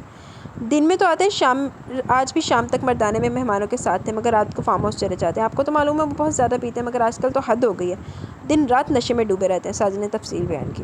ٹھیک ہے تو مجھے فارم ہاؤس لے چلو، اس نے فیصلہ کن لہجے میں کہا۔ مگر اب تو بہت رات ہو گئی ہے، 3 بجے سے اوپر کا ٹائم ہے، آپ صبح مل لیجیے گا، وہ دن میں آئیں گے، میں آپ کو فوراً اطلاع کر دوں گا۔ ساجد گھبرا گئے۔ مجھے اب بھی جانا ہے، تم مشورے مت دو، بس لے چلو۔ زرتاج نے لہجے کو سخت بنایا۔ جی بہتر، وہ کہہ کر پورٹ سے گاڑی نکالنے چلا گیا۔ زرتاج گاڑی میں سوار مسلسل میر سجاول کے بارے میں سوچی تھی، جو اپنی تمام تر زیادتیوں کے باوجود اس کے دل میں بہت اونچے مقام پر فائز ہو چکا تھا۔ زندگی کے لیے اتنا ضروری ہو گیا تھا کہ اس کی 3 دن کی رات تعلقی نے زرتاج کو تپتے صحرا میں لا کھڑا کیا۔ وہ میر سجاول کی بالہانہ محبت، اس کے عشق کے برملا اظہار کی عادی ہو چکی تھی، اس کے بنا جینے کا تصور بھی محال تھا۔ گاڑی فارم ہاؤس کے وسیع اور ایسے احاطے میں رکی، وہ چادر سے خود کو ڈھانپ کر باہر نکلی اور اندرونی حصے کی طرف بڑھ گئی۔ اس نے میر سجاول کے بیڈ روم کا دروازہ کھولا، اندر قدم رکھتے ناگوار بدبو کے بھپکے اسے چکر آ گیا۔ پورے کمرے میں اس قدر ناگوار بو پھیلی ہوئی تھی کہ زرتاج کو ابکائی آنے لگی۔ میر سجاول شرٹ سے بے نیاز آنکھوں پر بازو رکھے بیڈ پر بے سود سو رہا تھا۔ 2 بوتلیں سائڈ ٹیبل پر رکھی ہوئی تھیں، جن میں سے ایک خالی تھی، ایک مشروب کی تھوڑی مقدار موجود تھی، باقی بوتلوں کا ڈھیر ٹیبل پر تھا، جس سے اندازہ ہو رہا تھا کہ یار دوست بھی ساتھ ہی شغل فرما رہے تھے۔ خاصی ٹھنڈ کے باوجود بھی اے سی فل تھا، کمرہ یک ٹھنڈا ہو رہا تھا، مگر میر سجاول ٹھنڈ سے بے نیاز پڑا تھا۔ کمفرٹر آدھا بیڈ پر اور آدھا زمین پر لٹکا ہوا تھا۔ وہ چلتی ہوئی بیڈ تک آئی اور میر سجاول کا بازو پکڑ کر ہلایا۔ میرزائی، میر ٹس سے مسنا ہوا۔ میرزائی اٹھ جائیں، گھر چلیں، وہ اس باری سے جھنجھوڑ کر بولی۔ میر نے ذرا سا بازو ہٹا کر بمشکل آنکھیں کھول کر اسے چند لمحے دیکھنے کے بعد دوبارہ آنکھیں موند لیں۔ نشے میں دھت اسے زرتاج بھی دھندلائی نظر آ رہی تھی۔ میرزائی پلیز اٹھ جائیں، کیوں مجھے ستا رہے ہیں؟ زرتاج نے پھر اس کا بازو زور سے ہلایا، وہ رو دینے کو تھی۔ میر سجاول نے اس کی کلائی پکڑ کر زور سے جھٹکا دیا اور اپنے پہلو میں گرا لیا۔ وہ جاگ چکا تھا۔ آ گئی تم؟ میر سجاول کا عشق اتنا بھی کمزور نہیں، آخر تمہیں کھینچ ہی لایا، وہ خمارآلود لہجے میں بولا۔ آپ اتنے دنوں سے گھر نہیں آ رہے، اس لیے مجھے یہاں آنا پڑا، وہ روحان سی ہو کر بولے۔ کیوں آؤں میں گھر؟ کیوں ہاتھ لگا رہی ہوں مجھے؟ تمہیں تو نفرت ہے نا مجھ سے، میرے وجود سے گھن آتی ہے، پھر میرے پاس کیوں آئی ہو؟ میر سجاول اس پر جھکا، اس کی گردن دبوچ کر گرایا۔ سوری، غلطی ہوگی، معاف کر دیں، وہ آنکھوں میں آنسو بھر کر بمشکل بولی۔ میر کے ہاتھ کا دباؤ سخت تھا۔ اب معاف نہیں کروں گا، تم نے مجھے بہت ستایا، ہر وقت لڑتی رہتی ہو، میرا قصور بھی نہیں بتاتی ہو، اس نے زرتاج کا ہاتھ چوم کر شکوہ کیا۔ مگر آپ نے تو کہا تھا پوری زندگی میرے نخرے اٹھائیں گے، آپ تو اتنے میں روٹھ کر بیٹھ گئے، زرتاج منہ بسور کر بولی۔ میر کا کہکہ برجستہ تھا۔ اچھا تو یہ پلان تھا، نخرے اٹھوانے تو بول دیتی، میں جی جان سے جی حضوری کرتا، مگر غصہ تو نہیں کرتی، اتنا معصوم سا ہوں یار، ڈر جاتا ہوں، وہ شرارت سے بولا۔ اتنے بھی معصوم نہیں، بہت ظالم ہے، اتنے دن سے مجھے کتنی بے دردی سے اگنور کر رہے ہیں، اپنی بہن سے تو بڑی محبت چھاڑ رہے تھے، میں نظر نہیں آئی؟ میں ہوں کون آپ کی جو میرا خیال آئے گا؟ زرتاج دل کی بات زبان پر لے۔ تم تو میری جان ہو، میری دل بر ہو، ہر طرف بس تم ہی تم ہو، مگر تمہاری بے رخی جگر چھلنی کر کے رکھ دیتی ہے۔ میر سجاول کو اس پر ٹوٹ کر پیار آیا، وہ بے اختیار زرتاج پر جھکا۔ اچھا اب اٹھ جائیں، گھر چلیں، زرتاج نے اٹھنے کی کوشش کی۔ اب ہنی مون سیزن 2 منا کر صبح چلیں گے، میر سجاول نے شوخی سے کہا اور اس نے اٹھ کر بیڈ گراؤنڈ سے ٹیک لگایا اور گلاس بھرنے لگا۔ اب کیا ضرورت ہے پینے کی، اتنی پیے کافی نہیں ہے؟ زرتاج نے ناگواری سے کہہ کر اس کا گلاس روکا۔ دلبر سائیں بس تھوڑی سی ہو، میر نے التجا کی۔ ہرگز نہیں، اب آپ بالکل نہیں پئیں گے، بلکہ کبھی بھی نہیں پئیں گے۔ پابندی لگا رہی ہو؟ میر کے ہونٹوں پر دلکش مسکراہٹ ابھری۔ جی بالکل۔ اچھا تو پھر فلم ایکٹریس اور ناولز کی ہیروئن کی طرح میرا ہاتھ اپنے سر پر رکھ کر قسم اٹھواؤ نا۔ وہ بالکل بھی سیریس نہیں تھا، ہم شرارت سے بولا۔ زرتاج دونوں ہاتھوں میں چہرہ چھپا کر ہنس پڑی۔ قسم نہیں لینی؟ میر سے جاول نے اس کی کلائیاں پکڑ کر چہرے سے ہاتھ ہٹائے۔ نہیں، آپ کا عشق کمزور نہیں ہے تو میری محبت بھی بہت با اختیار ہے، مجھے آپ سے اپنی بات منوانے کے لیے کسی قسم کا سہارا لینے کی ضرورت نہیں ہے، زرتاج پر اعتماد لہجے میں بولی۔ اس کے اعتماد سے کہنے پر میر سے جاول کی خوشی دیدنی تھی۔ اس نے زرتاج کے دونوں رخساروں پر بے تحاشا پیار کی مہر ثبت کی۔ میری سے بازو میں سمیٹے ہواؤں میں اڑ رہا تھا۔ 6 ماہ بعد، چلو جی سارا کچھ سیٹ ہو گیا، 6 ماہ بعد آ گیا۔ حویلی میں شادی کی تیاریاں عروج پر تھی۔ شادی کی تقریبات شروع ہوتے بس 2 دن باقی رہ گئے تھے۔ اس وقت بھی لڑکیاں لہک لہک کر ڈھولک پر گانے گا رہی تھی۔ پورے گھر میں رونق لگی ہوئی تھی۔ میر سبطین کا بیڑا پار رونق کا، ہر طرف خوشیوں کے رنگ بکھر کر ماحول کو خوشگوار بنا رہے تھے۔ طے یہ پایا کہ میر سبطین اور نگین کے ولیمے رانیہ کی بارات آئے گی، جبکہ مہندی کی رسم تینوں کی ایک ساتھ ہی ہوگی۔ میر سے جاول صبح سے نکلا ہوا تھا، وہ شام کو کمرے میں آیا تو زرتاج مکمل تیاری سے خود کو آخری بار ہر اینگل سے آئینے میں دیکھ کر تسلی کر لینے کے بعد ڈھولکی میں شرکت کے لیے روم سے نکلنے والی تھی کہ میر نے دروازہ لاک کر کے بولٹ لگا دیا۔ خود کو میری نظروں سے دیکھو گی تو اور بھی زیادہ حسین لگو گی، یا آئینہ تمہیں وہ کچھ نہیں دکھا سکتا جو میری نظریں دیکھ سکتی ہیں۔ میر سے جاول دل فریب لہجے میں کہتا ہوا صوفے پر بیٹھ گیا۔ مجنوں کو لیلا بھی سب سے حسین ہی لگتی تھی، کیونکہ وہ اس کی محبوبہ تھی۔ ہر محبوب کا یہی خیال ہوتا ہے، زرتاج ایک ادا سے کہتے ہوئے اس کے برابر میں بیٹھ گئی۔ میر مخمور آنکھوں سے دلچسپی سے دیکھ رہا تھا۔ بات تو گھوم پھر کر پھر وہیں آ گئی، تمہیں آئینے سے گواہی کیوں چاہیے؟ تمہیں تو بس میری آنکھوں میں دیکھ کر پڑھ لینا چاہیے کہ تم کیسی لگ رہی ہو۔ تم نیند سے اٹھ کر بھی مجھے اتنی حسین لگتی ہو جتنا بند سج سنور کر خود کو آئینے میں دیکھ رہی تھی۔ وہ زرتاج کو باتوں میں الجھا رہا تھا تاکہ وہ اس کے سامنے بیٹھی رہے۔ اس کا مطلب یہ تو نہیں ہے نا کہ میں یوں ہی نیند سے اٹھ کر محفل میں چلی جاؤں؟ گھر میں جو مہمان آئے وہ مجھے آپ کی نظروں سے نہیں دیکھیں گے، وہ چنچلا کر بولی۔ میر سے جاول نے کہکا لگایا۔ میر صاحب پلیز اب مجھے نیچے جانے دینا، کتنی رونق لگی ہے وہاں، سب گانے گا رہے ہیں، مجھے بھی ڈھولک بجانی ہے۔ اپنی شادی سے لے کر اب تک میں کسی کی ڈھولکی میں نہیں گئی ہوں، اب گھر کی شادی تو مجھے اٹینڈ کرنے تھے، زرتاج نے دہائی دی۔ میں نے کب منع کیا ڈھولکی بجانے سے؟ یہاں منگوا دیتا ہوں، خوب بجانا، میں بھی دیکھوں گا تم کیسی ڈھولک بجاتی ہو، زرتاج کو خود میں سمیٹتے ہوئے بولا۔ آخر آپ مجھے نیچے کیوں نہیں جانے دے رہے؟ یہاں ڈھولک منگوائیں گے تو سب مجھ پر ہنسیں گے، زرتاج بے بسی سے بولی۔ میں نے کہا تھا اتنا سج سنور کر بیٹھو، تمہیں دیکھ کر میرا دل بے ایمان ہو گیا، تو اس میں میرا کیا قصور؟ وہ زرتاج کی بے بسی پر محظوظ ہوتے ہوئے بولا۔ بس میں نے کہہ دیا مجھے نیچے جانا ہے، آپ بھی جلدی سے تیار ہو کر آ جائیں۔ میں نے آپ کے کپڑے بھی پریس کروا دیے، وہ دو ٹوک انداز میں بولی۔ دلبر سائیں اس طرح تو آپ کہیں نہیں جا سکتی، ہاں کوئی رشوت دو تو شاید بات بن جائے، میر سے جاول نے اس کا آنچل تھام کر لبوں سے لگایا۔ ٹھیک ہے میں کہیں نہیں جا رہی، یہیں آپ کے پاس بیٹھی ہوں، مہندی میں بھی نہیں جاؤں گی، شادی پہ اٹینڈ نہیں کروں گی، زرتاج نے اس کے برابر میں بیٹھ کے رخ دوسری طرف موڑ لیا۔ دلبر سائیں ناراض ہوگی؟ تم کیسی لڑکی ہو، میں پور پور تمہارے عشق میں ڈوبا جا رہا ہوں، تم کنارہ ڈھونڈ رہی ہو، میر سے جاول کے لہجے میں تعصب تھا۔ میں ایسا تو نہیں کر رہی، تقریب میں سب کے ساتھ شریک ہونا چاہتی ہوں، اتنی سی بات آپ دل پر لیں گے؟ آپ چھوٹی سی بات کے لیے میری محبت پر شک کر رہے ہیں، زرتاج نے فوراً سے پیشتے وضاحت دی، پھر اس کے سینے پر ہاتھ رکھ کر شکوہ کیا۔ یہ تمہارے لیے چھوٹی سی بات ہوگی، میرے لیے بہت بڑی بات ہے، تم مجھ سے زیادہ کسی اور چیز میں دلچسپی لوگی، میں برداشت نہیں کر سکوں گا، میر سے جاول نے اس کے ہاتھ پر ہاتھ رکھ کر کہا۔ میں چاہتا ہوں تم بس میری بن کر ہو، باقی سب کچھ بھول جاؤ، میری موجودگی سے بڑھ کر تمہارے لیے کچھ بھی ضروری نہیں ہونا چاہیے۔ میر سے جاول نے بے خود ہو کر اس کی مسکارے سے بوجھل پلکوں کو لبوں سے چھوا، زرتاج مبہم سا مسکرا دی۔ میں یہی کچھ کر رہی ہوں پھر بھی آپ مطمئن نہیں ہوتے، خیر چھوڑیں، مجھے آپ سے ایک بات کرنی ہے، آپ مائنڈ تو نہیں کریں گے؟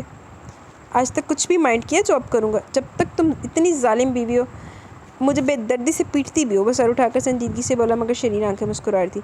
ہیں میں آپ کو کب مارتی ہوں، کیوں مجھے بدنام کر دیں؟ زرتاج حیران ہوئی۔ یاد نہیں اس رات کتنی زور سے میری ناک پر ہاتھ مارا تھا، تمہارے ناخن کے نشان کی وجہ سے کتنے دنوں تک میں لوگوں سے منہ چھپاتا پھرا۔ زرتاج بے اختیار منہ پر ہاتھ رکھ کر ہنستی چلی گئی۔ وہ تو میں نیند میں تھی، جان بوجھ کر تو نہیں مارا تھا، زرتاج کو شرمندگی ہوئی۔ میں کچھ کہہ رہی تھی۔ جی سرکار میں سن رہا ہوں، میر سے جاول نے اپنا کان چھپ کر اس کے سامنے کیا۔ آپ سیریس ہوں گے تم بات کروں گی نا، زرتاج سے گھور کر بولی۔ آپ حکم کریں، اب میں بالکل سیریس ہوں، وہ صوفے کی پشت پر ہاتھ پھیلا کر سنجیدگی سے بولا۔ وہ میری دوست ہے نا نازیہ، اس کی بھی شادی ہے، کل اماں آئی تھی، وہ کارڈ دے کر گئی ہیں، کہہ رہی تھی کہ نازیہ نے بہت اصرار کیا میں اس کی شادی میں ضرور آؤں، اس کی یا اس کے گھر والوں کی تو ہمت نہیں ہوئی حویلی میں آنے کی، اس لیے اماں کے ساتھ کارڈ بھیجا۔ زرتاج نے اسے پوری تفصیل سے آگاہ کیا۔ کب ہے شادی؟ میر سے جاول نے استفسار کیا۔ نیکسٹ ویک، تب تک ہمارے گھر کی شادی کے تمام فنکشنز ہو چکے ہوں گے، زرتاج سے حساب لگائے بیٹھی تھی۔ چلی جانا، مجھے کوئی اعتراض نہیں، میر سے جاول اس کے شانے پر بکھرے بالوں کو چھیڑتے ہوئے بولا۔ میں اکیلی نہیں جاؤں گی، آپ کو بھی ساتھ چلنا پڑے گا، حکمیہ بولی۔ یار میں وہاں کیسے جا سکتا ہوں؟ میر سے جاول کی پیشانی پر بل پڑ گیا۔ ہاں آپ غریبوں کی محفل میں کیسے جا سکتے ہیں، آپ کی شان گھٹ جائے گی، زرتاج کا منہ تک گیا، وہ دھیرے سے بولی۔ اچھا نا، منہ مت لٹکاؤ، لے چلوں گا، ایسا ہو سکتا ہے کہ تمہاری حکم عدولی کروں؟ تم دن کو رات کہتی ہو تو وہ بھی مان لیتا ہوں، وہ گمبھیر آواز میں بولا۔ زرتاج کے چہرے پر دھنک رنگ اترا، اس نے دونوں بازو میر سے جاول کے گلے میں ڈال دی۔ ہو ہمارا بکرا بیچارہ چھینکیں ماری جا رہا ہے۔ فلو ہو گیا بیچارے ساڈے بکرے میں. آئی لو یو وہ کھنکتی آواز میں بولی. I love you too more than you Mir Sajawal نے اسے گلے سے لگا کر مصروف انداز میں جواب دیا. میر سبطین، نگین اور رانیہ تینوں اسٹیج پر بیٹھے تھے. مہندی کا فنکشن زور و شور سے جاری تھا.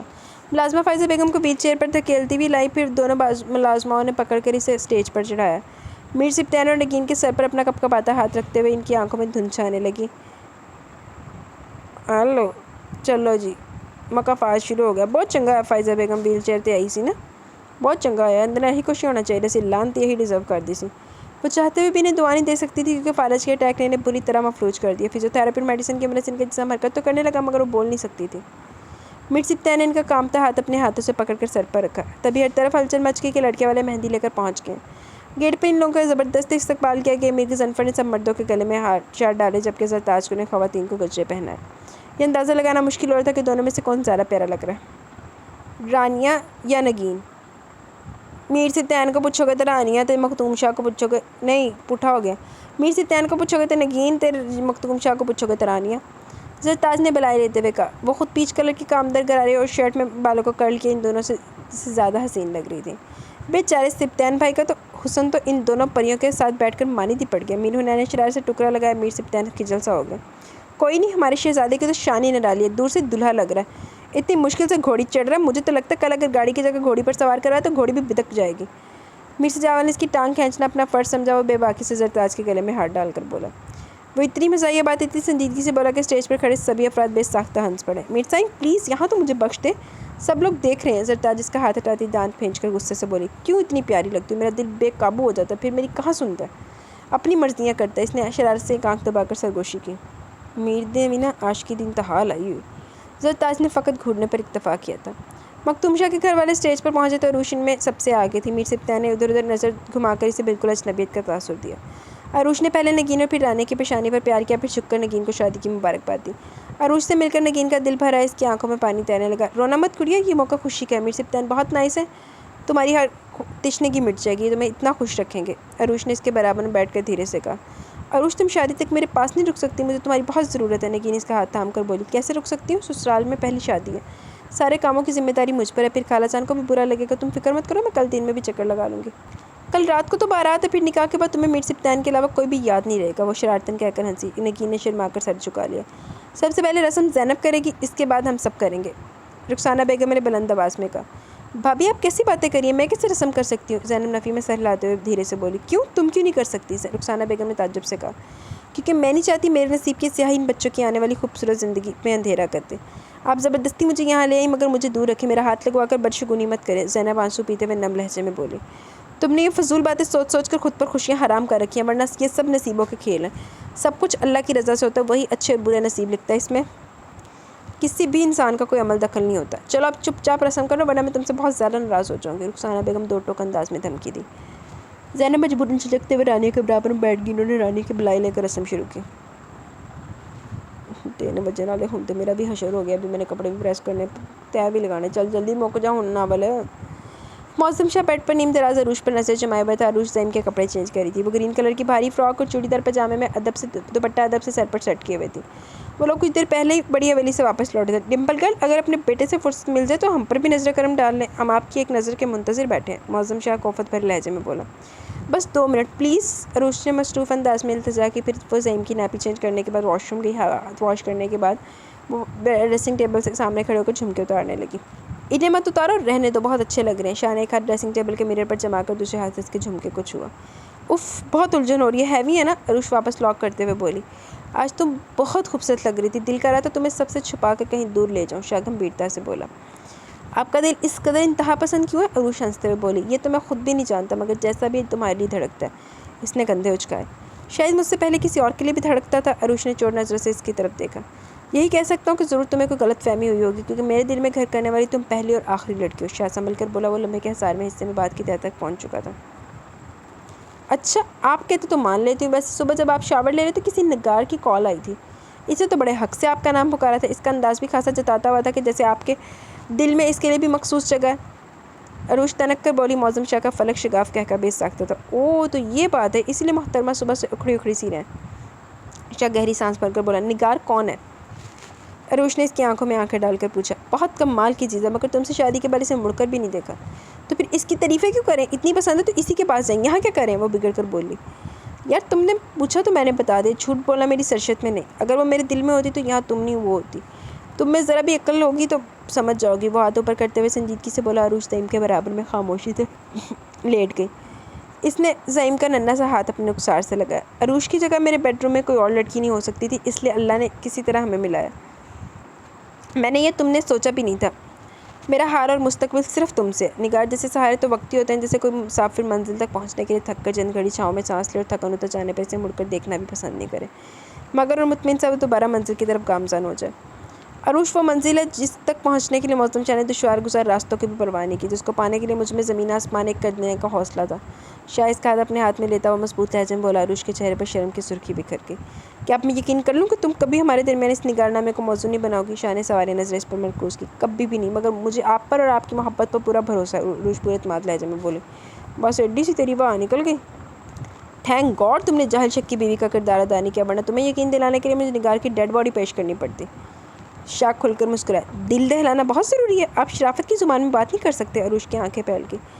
ہمارا مزاج ہی کچھ ایسا ہے۔ اس نے نفی میں سر لاتے ہوئے عروش کو قریب کیا۔ ٹھنڈ کے باوجود بھی عروش کی گھبراہٹ کا شکار ہو گئی۔ تبھی زعیم شاہ کے منہ سے کلکاری نما چیخ برآمد ہوئی۔ شاہ نے گہری سانس لے کر سر تکیے پر گرا دیا۔ عروش کی خوبصورت ہنسی کمرے کے فسوس خیز ماحول میں گونج اٹھی۔ نگین دلہن بنی بے حد گھبرائی ہوئی گھونگھٹ میں بیٹھی تھی۔ دل اتنی قوت سے دھڑک رہا تھا، لگتا تھا کہ نگل کر باہر آ جائے گا۔ اس حویلی کے مکینوں نے چند دنوں میں اسے اتنا پیار اور مان دیا کہ وہ اب کافی حد تک سب کے ساتھ ایڈجسٹ ہو گئی تھی۔ فائزہ کے علاوہ باقی سب کا رویہ تو پہلے بھی برا نہیں تھا، مگر میر سبطین شوہر کے روپ میں کیسے ثابت ہوگا یہ سوچ نہایت پریشان کن تھی۔ 6 ماہ سے وہ اس کے نام کے ساتھ منسلک تھی، مگر میر سبطین کی طرف سے ایک بھی لطیف جملہ یا شوق نظر کی منتظر ہی رہی۔ وہ سامنا ہونے پر بھی کترا کر گزر جاتا۔ وہ یہ سب جان بوجھ کے کر رہا تھا، یہ پھر احتیاط برت رہا تھا، وہ سمجھنے سے قاصر ہی رہی۔ آج دلہن بنی اس کے بیڈ روم میں بیٹھی تھی تو ایک نئی سوچ نے حملہ کیا۔ کیا ہے وہ اس رشتے سے خوش بھی ہے یا نہیں؟ وہ سوالیہ نشانے سے وہم میں مبتلا کر رہا تھا۔ میر سبطین نے کمرے میں داخل ہو کر دھیمی آواز میں سلام کیا۔ وہ ہاتھ میں پکڑی ہوئی دستار سینٹر ٹیبل پر رکھ کر نگین کے پاس آ کر بیٹھ گیا۔ وہ گود میں رکھے نگین کے نازک ہاتھوں کی کپکپاہٹ دلچسپی سے دیکھ رہا تھا۔ آج مجھے لگتا ہے میں نماز پڑھ کے سوؤں گی فجر کی۔ پھر اس نے ہاتھ بڑھا کر نگین کا گھونگھٹ پلٹ دیا۔ میرون کلر کے شرارے میں ڈارک میک اپ کے ساتھ وہ پہچانی نہیں جا رہی تھی۔ خوشبوؤں میں بسا اس کا وجود میر سبطین کو مبہوت کر گیا۔ طویل خاموشی کے بعد اس نے دھیرے سے کھنکارا۔ ہماری شادی ارینج میرج ہے، مگر میں بھرپور کوشش کروں گا اسے لو میں بدلوں۔ اس کوشش میں تمہیں بھی میرا اتنا ہی ساتھ دینا ہوگا۔ میر سبطین نے ہونٹوں پر دل فریب مسکراہٹ سے جا کر خوشگوار موڈ میں کر وعدہ لینے کے لیے ہاتھ بڑھایا۔ اس کی کھلی ہتھیلی منتظر تھی، تب نگین نے اپنا چھوٹا نازک سا کپکپاتا ہوا ہاتھ اس کے ہاتھ میں رکھ دیا۔ میر سبطین نے اس کا ہاتھ مضبوطی سے تھام کر پہلی بار استحقاق کا استعمال کیا۔ نگین کا جھکا سر مزید جھک گیا۔ تم چینج کر لو، تھک گئی ہوگی، کب سے ایک ہی پوزیشن میں بیٹھی ہو؟ اس نے نگین کا ہاتھ پکڑے ہوئے اسے بیڈ سے اترنے میں مدد دی۔ نگین بھاری شرارت سنبھالتی اتر گئی۔ میر سبطین اسے ڈریسنگ روم کی طرف لے گیا، وارڈروب کھولی اور نائٹی نکال کے اسے تھما دی۔ وہ خود چینج کر کے سر کے نیچے بازو دبائے اس کا انتظار کر رہا تھا۔ نگین پہلے تو نائٹی کے ڈیپ گلے کو دیکھ کر پریشان ہوگی، پھر کچھ سوچ کے اس نے وارڈروب سے قدرے ہلکا دوپٹہ نکالا اور اچھی طرح لپیٹ کر باہر نکلے۔ میر سبطین کے چہرے پر مسکراہٹ دوڑ گئی۔ اس نے ہاتھ کے اشارے سے نگین کو اپنے پاس بلایا۔ نگین جھکتے ہوئے جھجکتے ہوئے چھوٹے چھوٹے قدم اٹھاتی ہوئی آئی اور بیڈ کے کنارے پر ذرا سی ٹک گئی۔ میر سبطین نے سائڈ ٹیبل سے نیکلس کا باکس اٹھا کر نکالا، نگین کے برابر میں بیٹھ کر دوپٹہ ذرا سا نیچے سرکایا، پھر نیکلس اس کے گلے میں پہنا دیا۔ اس نیکلس اور میر سجاول کی واچ کی قیمت میں کچھ زیادہ فرق نہیں، لیکن پیار کی پیمائش ایک برابر ہے۔ تم میرے پیار میں کبھی کمی نہیں پاؤ گی، کہتے ہوئے اس نے نگین کے ڈمپل کو چھوا۔ یہ میرے پیار کی طرح دن بدن گہرا ہوتا جائے گا۔ وہ شوق نظروں سے ڈمپل کو دیکھ رہا تھا۔ عروش کے جانے سے جو خلا اس کی زندگی میں آیا تھا وہ نگین کی آمد سے پور ہو گیا۔ میر سبطین مسرور ہوتا اٹھا اور لائٹس آف کر کے نائٹ بلب آن کر دیا۔ میر سبطین اور نگین کے لیے الگ سٹیج بنوایا گیا تھا اور بچے مکتوم شاہ اور رانیہ کے لیے الگ سٹیج سجایا گیا تھا۔ میر سبطین اور نگین کی انٹری شاندار طریقے سے کی گئی۔ گرے میکسی میں آرٹسٹک میک اوور نے نگین کو یکسر بدل کر رکھ دیا۔ ہمیشہ سادگی سے رہنے والے نگین پر بہت روپ آیا تھا۔ میر سبطین بلیک 3 پیس سوٹ میں ملبوس مسکراتے ہوئے نگین سے باتیں کر رہا تھا۔ وہ ہر نگاہ کا مرکز بنے ہوئے تھے۔ اچھا جی۔ نکاح کے بعد مکتوم شاہ کو بھی رانیہ کے برابر سٹیج پر بٹھا دیا گیا۔ مکتوم شاہ کی خوشی چھپائی نہیں چھپ رہی تھی۔ رخسانہ بیگم نے دوسری نظروں میں اس کی بلائیں لی۔ مکتوم بھائی، آج تو آپ کو اپنا لاڈلا بھتیجا بھی یاد نہیں رہا۔ دلہن گھر پہنچ نہیں اور ہمارے دیور صاحب بیگانے ہو گئے۔ عروش نے اس کے ساتھ بیٹھ کر شرارت سے بولی۔ جب پہلو میں چاند براجمان ہو تو چھوٹے موٹے تارے ستاروں کو کون پوچھتا ہے؟ مکتوم شاہ نے اپنی آواز رانیہ تک پہنچانے کے لیے قدرے بلند آواز میں کہا۔ رانیہ گھونگھٹ میں بھی چہمک گئی۔ اف، آپ تو ابھی سے دیوانے ہو رہے ہیں، اللہ خیر کرے، صبح تک نہ جانے کیا کیا دیکھنے کو ملے گا۔ عروش نے معنی کیری سے کہہ کر کانوں کو ہاتھ لگایا۔ مکتوم شاہ کہہ کر لگا کر ہنسا۔ ہمارا کپل ان دونوں کے جتنا رومانٹک تو نہیں ہوگا، کیونکہ میں میر سجاول کی طرح کانفیڈنٹ اور بولڈ نہیں ہوں، مگر کسی سے کم بھی نہیں ہوگا۔ آخر لو میرج ہے ہماری، اب لو میرج کی لاش تو رکھنی ہے۔ وہ زرتاج اور میر کی طرف اشارہ کرتے ہوئے بولا، یہ تو سچ ہے، میر سے جاول کی زرتاج کے لیے دیوانگی کسی سے چھپی بھی نہیں ہے۔ عروش نے تائید کی۔ میر اور زرتاج اسٹیج کی طرف ہی آ رہے تھے۔ زرتاج سکون سے مزین بیش قیمت اسٹائلش ڈریس میں ملبوس تھی۔ میر سے جاول بلیک شلوار سوٹ میں پر کوٹ پہنے ہینڈسم لگ رہا تھا۔ زرتاج نے ایک ہاتھ سے اس کا بازو تھاما ہوا تھا۔ دونوں ہنستے مسکراتے اسٹیج پہ پہنچے۔ ہمیں دیکھ کر یکلخت خاموش ہو گئے، اس کا مطلب یقیناً ہم دونوں کے متعلق کوئی بات ہو رہی تھی۔ میر سے جاول کی پیشانی پر لکیریں گہری ہو گئی۔ یار آپ ہمیشہ غلط کیوں سوچتے ہیں؟ یہ بھی تو ہو سکتا ہے کہ ہم آپ کی تعریف کر رہے ہوں۔ مکتوم شاہ رسان سے بولا، در حقیقت کہ وہ میر سے جاول کے اکھڑ لہجے پر گڑبڑا گیا تھا۔ حیرت ہے، اتنی پیاری خوش مزاج بیوی ملنے پر بھی آپ کی گرم مزاجی میں کوئی تبدیلی واقع نہیں ہو سکی۔ عروش نے منہ پر انگلی رکھ کر کمال کی اداکاری کی۔ ڈیئر کزن، تصدیق کر لیں، یہ مجھے ملی نہیں ہے، میں نے انہیں حاصل کیا، دنیا سے چرا کر اپنا بنایا، ورنہ آپ کے شوہر نامدار نے تو کوئی کسر نہیں چھوڑی تھی انہیں مجھ سے جدا کرنے کے تمام جتن کیے۔ میر سے جاول زرتاج کی آنکھوں میں جھانک کر شوق ہوا۔ زرتاج اس کے بے باک انداز پر بری طرح چھینک گئی۔ آپ کا تو کوئی جواب نہیں، آپ تو لاجواب ہیں۔ عروش اس کے برملا اظہار پر اش کر اٹھی، تبھی معظم شاہ بھی اسٹیج پر چلا ہے۔ شادی کی تمام تقریبات میں ایک بار بھی میر سے جاول نے اسے کلام کرنے کی کوشش نہیں کی، حتیٰ کہ اس کا سامنا کرنے سے بھی گریز کیا، مگر معظم شاہ ان سب کو ایک ساتھ اسٹیج پر دیکھ کر فوراً یہاں چلا ہے۔ وہ بھی اپنے بچپن کی دوستی کو ایک بار پھر موقع دینے کا خواہاں تھا۔ اس نے مبہم سی مسکراہٹ کے ساتھ اپنا ہاتھ بڑھایا، جسے میر سے جاول نے ناگواری کا تاثر دیتے ہوئے نظر انداز کر دیا۔ زرتاج نے میر کے ہاتھ میں دبے ہوئے ہاتھ سے اس کی ہتھیلی کو زور سے بھینچا۔ اس کی آنکھوں میں میر کے لیے خفگی تھی۔ اس کی آنکھوں میں خفگی اصرار بھی تھا کہ میر سے جاول معظم شاہ سے مصافحہ کرے۔ میر سے جاول نے اسے گھورتے ہوئے شاہ کا بڑا ہوا ہاتھ تھام لیا۔ بچھڑے ہوئے دوست ایسے نہیں ایسے ملتے۔ کسی نے پیچھے سے ان دونوں پر دباؤ ڈال کر ایک دوسرے کی طرف دھکیلا۔ مکتوم شاہ جو معاملے کو سیریس ہوتا دیکھ کر دم بخود بیٹھا تھا، میر سے جاول کی صدموری سے کہیں کوئی بدمزگی نہ ہو جائے، کھل کر مسکرا دیا۔ میر کے ہونٹوں پر بھی مسکراہٹ دوڑ گئی۔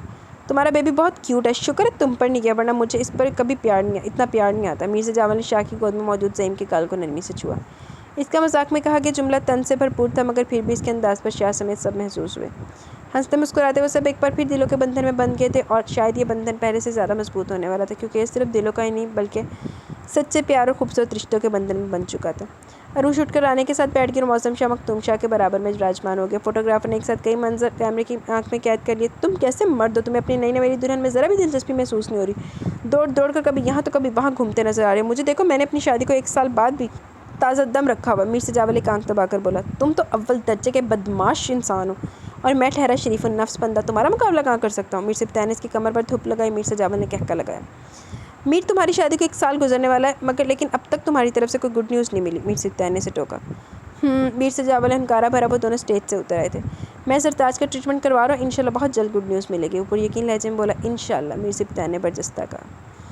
رانی روتی للاتی سب کی دعاؤں کو آنچل میں سمیٹے رخصت ہو کر شرازی بھی لا گئی۔ ایک پل کو شراری میں پہلا قدم رکھتے ہوئے اس کا دل کام کیا، مگر پھر مکتوم شاہ کے پہلو میں ہونے کے احساس پر دل کو کچھ تقویت پہنچی۔ رسومات سے فارغ ہونے کے بعد عروش سے مکتوم شاہ کے کمرے میں لے آئی۔ اس نے رانے کو بیڈ پر بٹھایا اور خود باہر چلی گئی، پھر کچھ دیر بعد واپس آئی۔ رانے، تم یہ جوس پی لو، مجھے پتہ ہے کہ تم نے صبح سے کچھ نہیں کھایا ہوگا، جب میری شادی ہوئی تھی میں نے بھی ایسے ہی کیا تھا۔ وہ خود ہی وضاحت دے کر ہنس پڑی۔ عروش، تم اس گھر میں تو خوش تو ہو نا؟ من میں مچلتا سوال خود بخود رانے کے ہونٹوں پر چلا ہے۔ نہ جانے کہ اس کا دل بیٹھا جا رہا تھا۔ اس کے میک اوور کو ٹچنگ کرتے ہوئے عروش کے ہاتھ یکدم رکے۔ اس نے ٹھٹک کر رانے کو دیکھا۔ سچ کہوں تو پہلے میں بالکل بھی خوش نہیں تھی، مگر شاہ کا رویہ بھی میرے ساتھ بہت برا تھا، مگر دھیرے دھیرے سب کچھ نارمل ہوتا چلا گیا، اور آج میں یہ کہہ سکتی ہوں کہ میں بہت خوش ہوں۔ اگر تم خالہ جان اور گھر کے دوسرے فیملی ممبرس کو لے کر خوفزدہ ہو تو بالکل مطمئن ہو جاؤ، کیونکہ سب بہت لونگ اینڈ کیئرنگ ہے، اسپیشلی مکتوم شاہ جو کہ اب صرف تمہارے ہیں۔ عروش کی تھوڑی کو چھو کر کھلکھلائی۔ رائے کی بات، میرے شوہر کی تو پہلے کی نسبت بالکل بدل چکے ہیں، صرف میرے لیے نہیں سب کے ساتھ ان کا بیہیویئر چینج ہو چکا ہے۔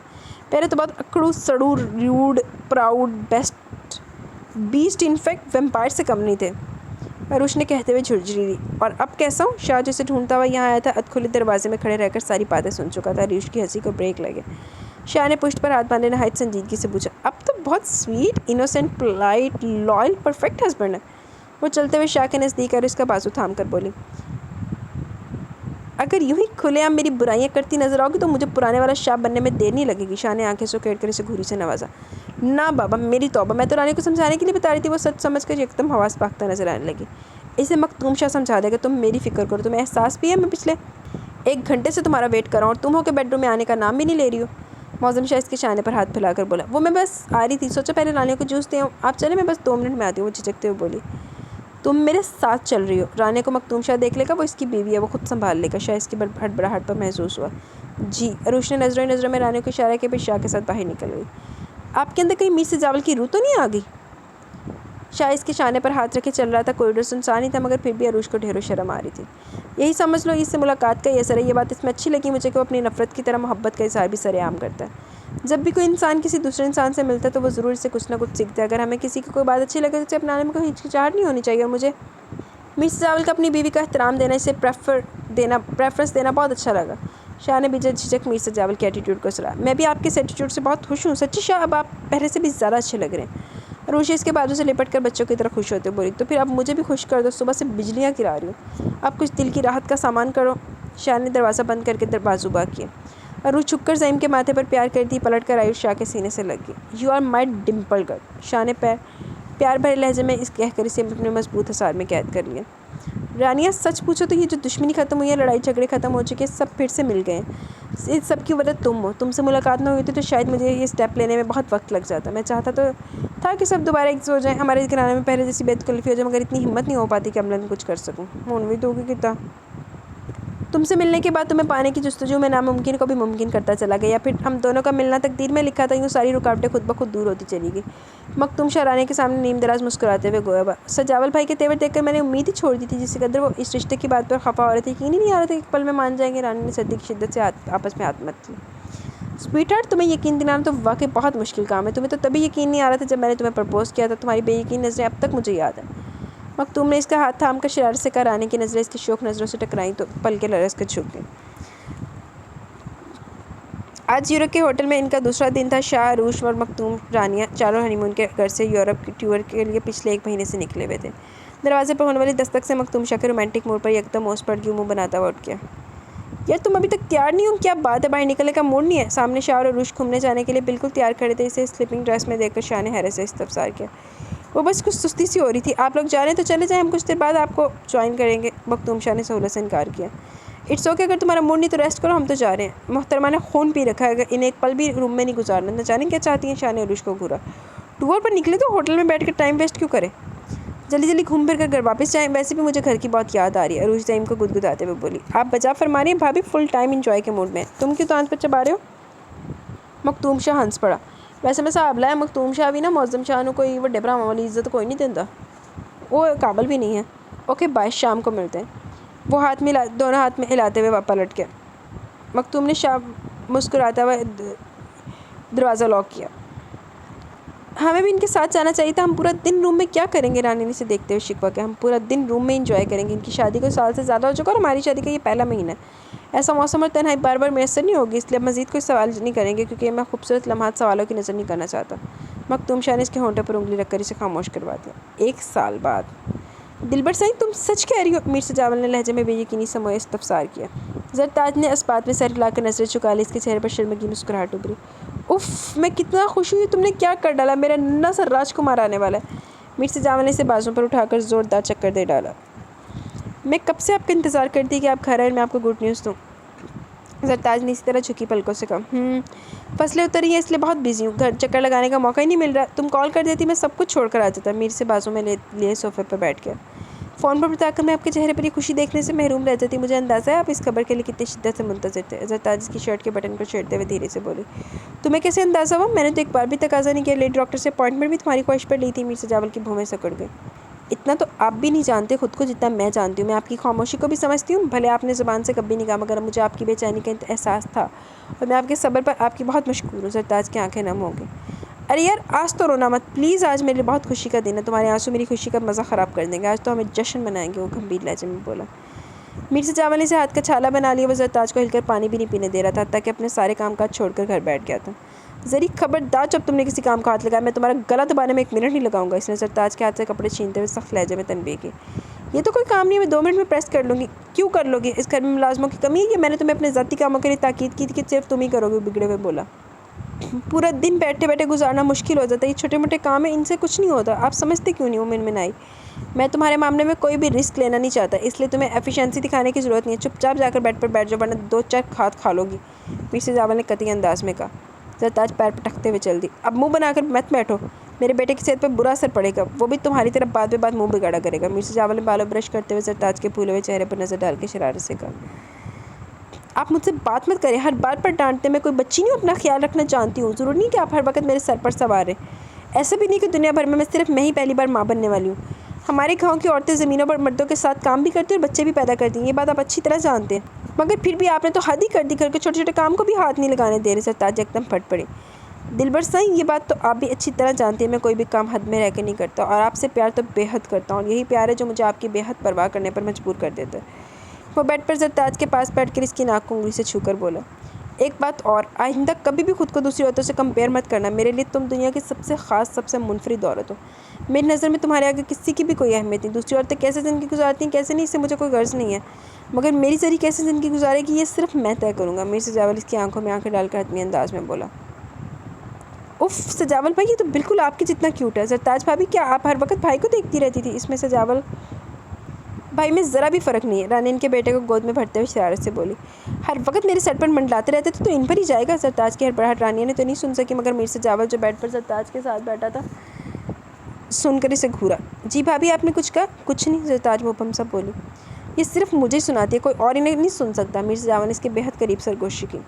سرتاج کے چہرے پر گلال بکھر گیا. ویسے وہ ان دنوں بہت خوبصورت ہو گئی تھی. یہ ہنستا تو اس کے گال میں بالکل عروش جیسا ڈمپل پڑتا ہے. دیکھو عروش، رانی نے بچے کو بغور دیکھا، پھر عروش کے پاس لے گئی. ہاں، اس کا ڈمپل سندس پھپھو جیسا ہے. میں نے صبح ہی نوٹ کر لیا تھا. واؤ، یہ ڈمپل تو ہماری خاندانی نشانی بن گیا. عروش خوشی سے بولی. میر سجاول بے ساختہ ہنس پڑا. میر، تم نے اس کا کوئی نام سوچا؟ مکتوم شاہ نے سوال کیا. میر زوار علی. میر سجاول فوراً سے پیشتر بولا. ایک ہی دن میں نام بھی سوچ لیا؟ رانی متحیر ہوئی. پہلے سے سوچ رکھا تھا. میر سجاول نے سرتاج کو محبت پاش نظروں سے تکتے ہوئے کہا. آپ کو امید تھی بیٹا ہی ہوگا؟ عروش نے جھٹ سے کہا. امید نہیں، یقین تھا. وہ تفاخر سے بولا. اماں ہوتی تو آج ان کی خوشی کا کوئی ٹھکانہ نہیں ہوتا. مجھے زندگی بھر افسوس رہے گا. وہ اپنی سب سے بڑی خواہش دل میں لیے چلی گئی. میر سجاول رنجیدہ ہو گیا. آپ اداس مت ہو. اللہ کو یہی منظور تھا. وہ جہاں بھی ہوگی آپ کی خوشی پر بہت خوش ہوں گی، کیونکہ وہ آپ سے بہت پیار کرتی تھی. رخسانہ بیگم نے اس کے سر پر ہاتھ پھیرا. میر سجاول نے ہنکارا بھر کے رہ گیا. اس کی آنکھوں میں ابھرنے والی نمی کو بڑی مہارت سے اپنے اندر اتارا. سجاول بھائی، خالی مٹھائیاں سے کام نہیں چلے گا. آپ کو اپنے شہزادے کی آمد کی خوشی میں زبردستی پارٹی دینی ہوگی. رانی جوش سے بولی. کیوں نہیں؟ سرتاج ہاسپٹل سے ڈسچارج ہو جائے، گاؤں پہنچتے شاندار حقیقت کروں گا. تم ابھی سے تیاری شروع کر دو. میر سجاول بھی اسی کے انداز میں بولا. وہ سب ہنستے مسکراتے بہت سارا وقت سرتاج اور میر سجاول کے ساتھ گزار کر واپس لوٹ گئے. شام کے سائے گہرے ہو رہے تھے، مگر ان غم کی تاریکیوں کی نہیں بلکہ خوشیوں کی چاندنی ان تینوں خاندانوں کی ہمسفر بن گئی تھی. ختم شد. جی تو گائز، یہاں پہ ہمارا ناول اپنے اختتام کو پہنچا. کیسا لگا آپ کو ناول؟ اپنی رائے کا ضرور اظہار کیجیے گا. اور اب باری ہے ناول کا نیم ریویل کرنے کی. تو ناول کا نام ہے دلوں کے بندھن، ریٹن بائی مریم شیخ. مریم شیخ کا یہ ناول ہے اور یہ خوبصورت سا ناول میں نے آپ کو سنا دیا. یہ بھی میرا one of the most favourite novel ہے. آپ سب اپنا بہت سارا خیال رکھیے گا اور میری طرف سے آپ کو بہت بہت بہت زیادہ عید مبارک ہو. اور انشاءاللہ پوری کوشش ہوگی کہ عید کے ناول اپلوڈ ہو جائیں، لیکن دیر سویر ہو جاتی ہے کیونکہ آپ کو پتہ ہے تہوار ہے. تو میں اب اکیلی ہوتی ہوں تو میری ننھی جان پہ 100 کام ہوتے کرنے والے. پہلے تو میری سسٹر ہوتی تھی تو سارا کچھ وہی کر لیندی سی، میں کچھ نہیں کرتی سی. لیکن ہن سارا کچھ مینوں کرنا پینا کیونکہ امی پھر گلی لگی رہتی ہیں. تو پھر ابھی مجھے جا رہے تھے میں جلدی ہوں. مجھے تو نیند بھی بڑی ظالم آ گئی ہے. تو میں نے ابھی کپڑے پریس کرنے ہیں، بہت کچھ کرنا ہے کپڑے. تو چلتی ہوں میں. اللہ حافظ.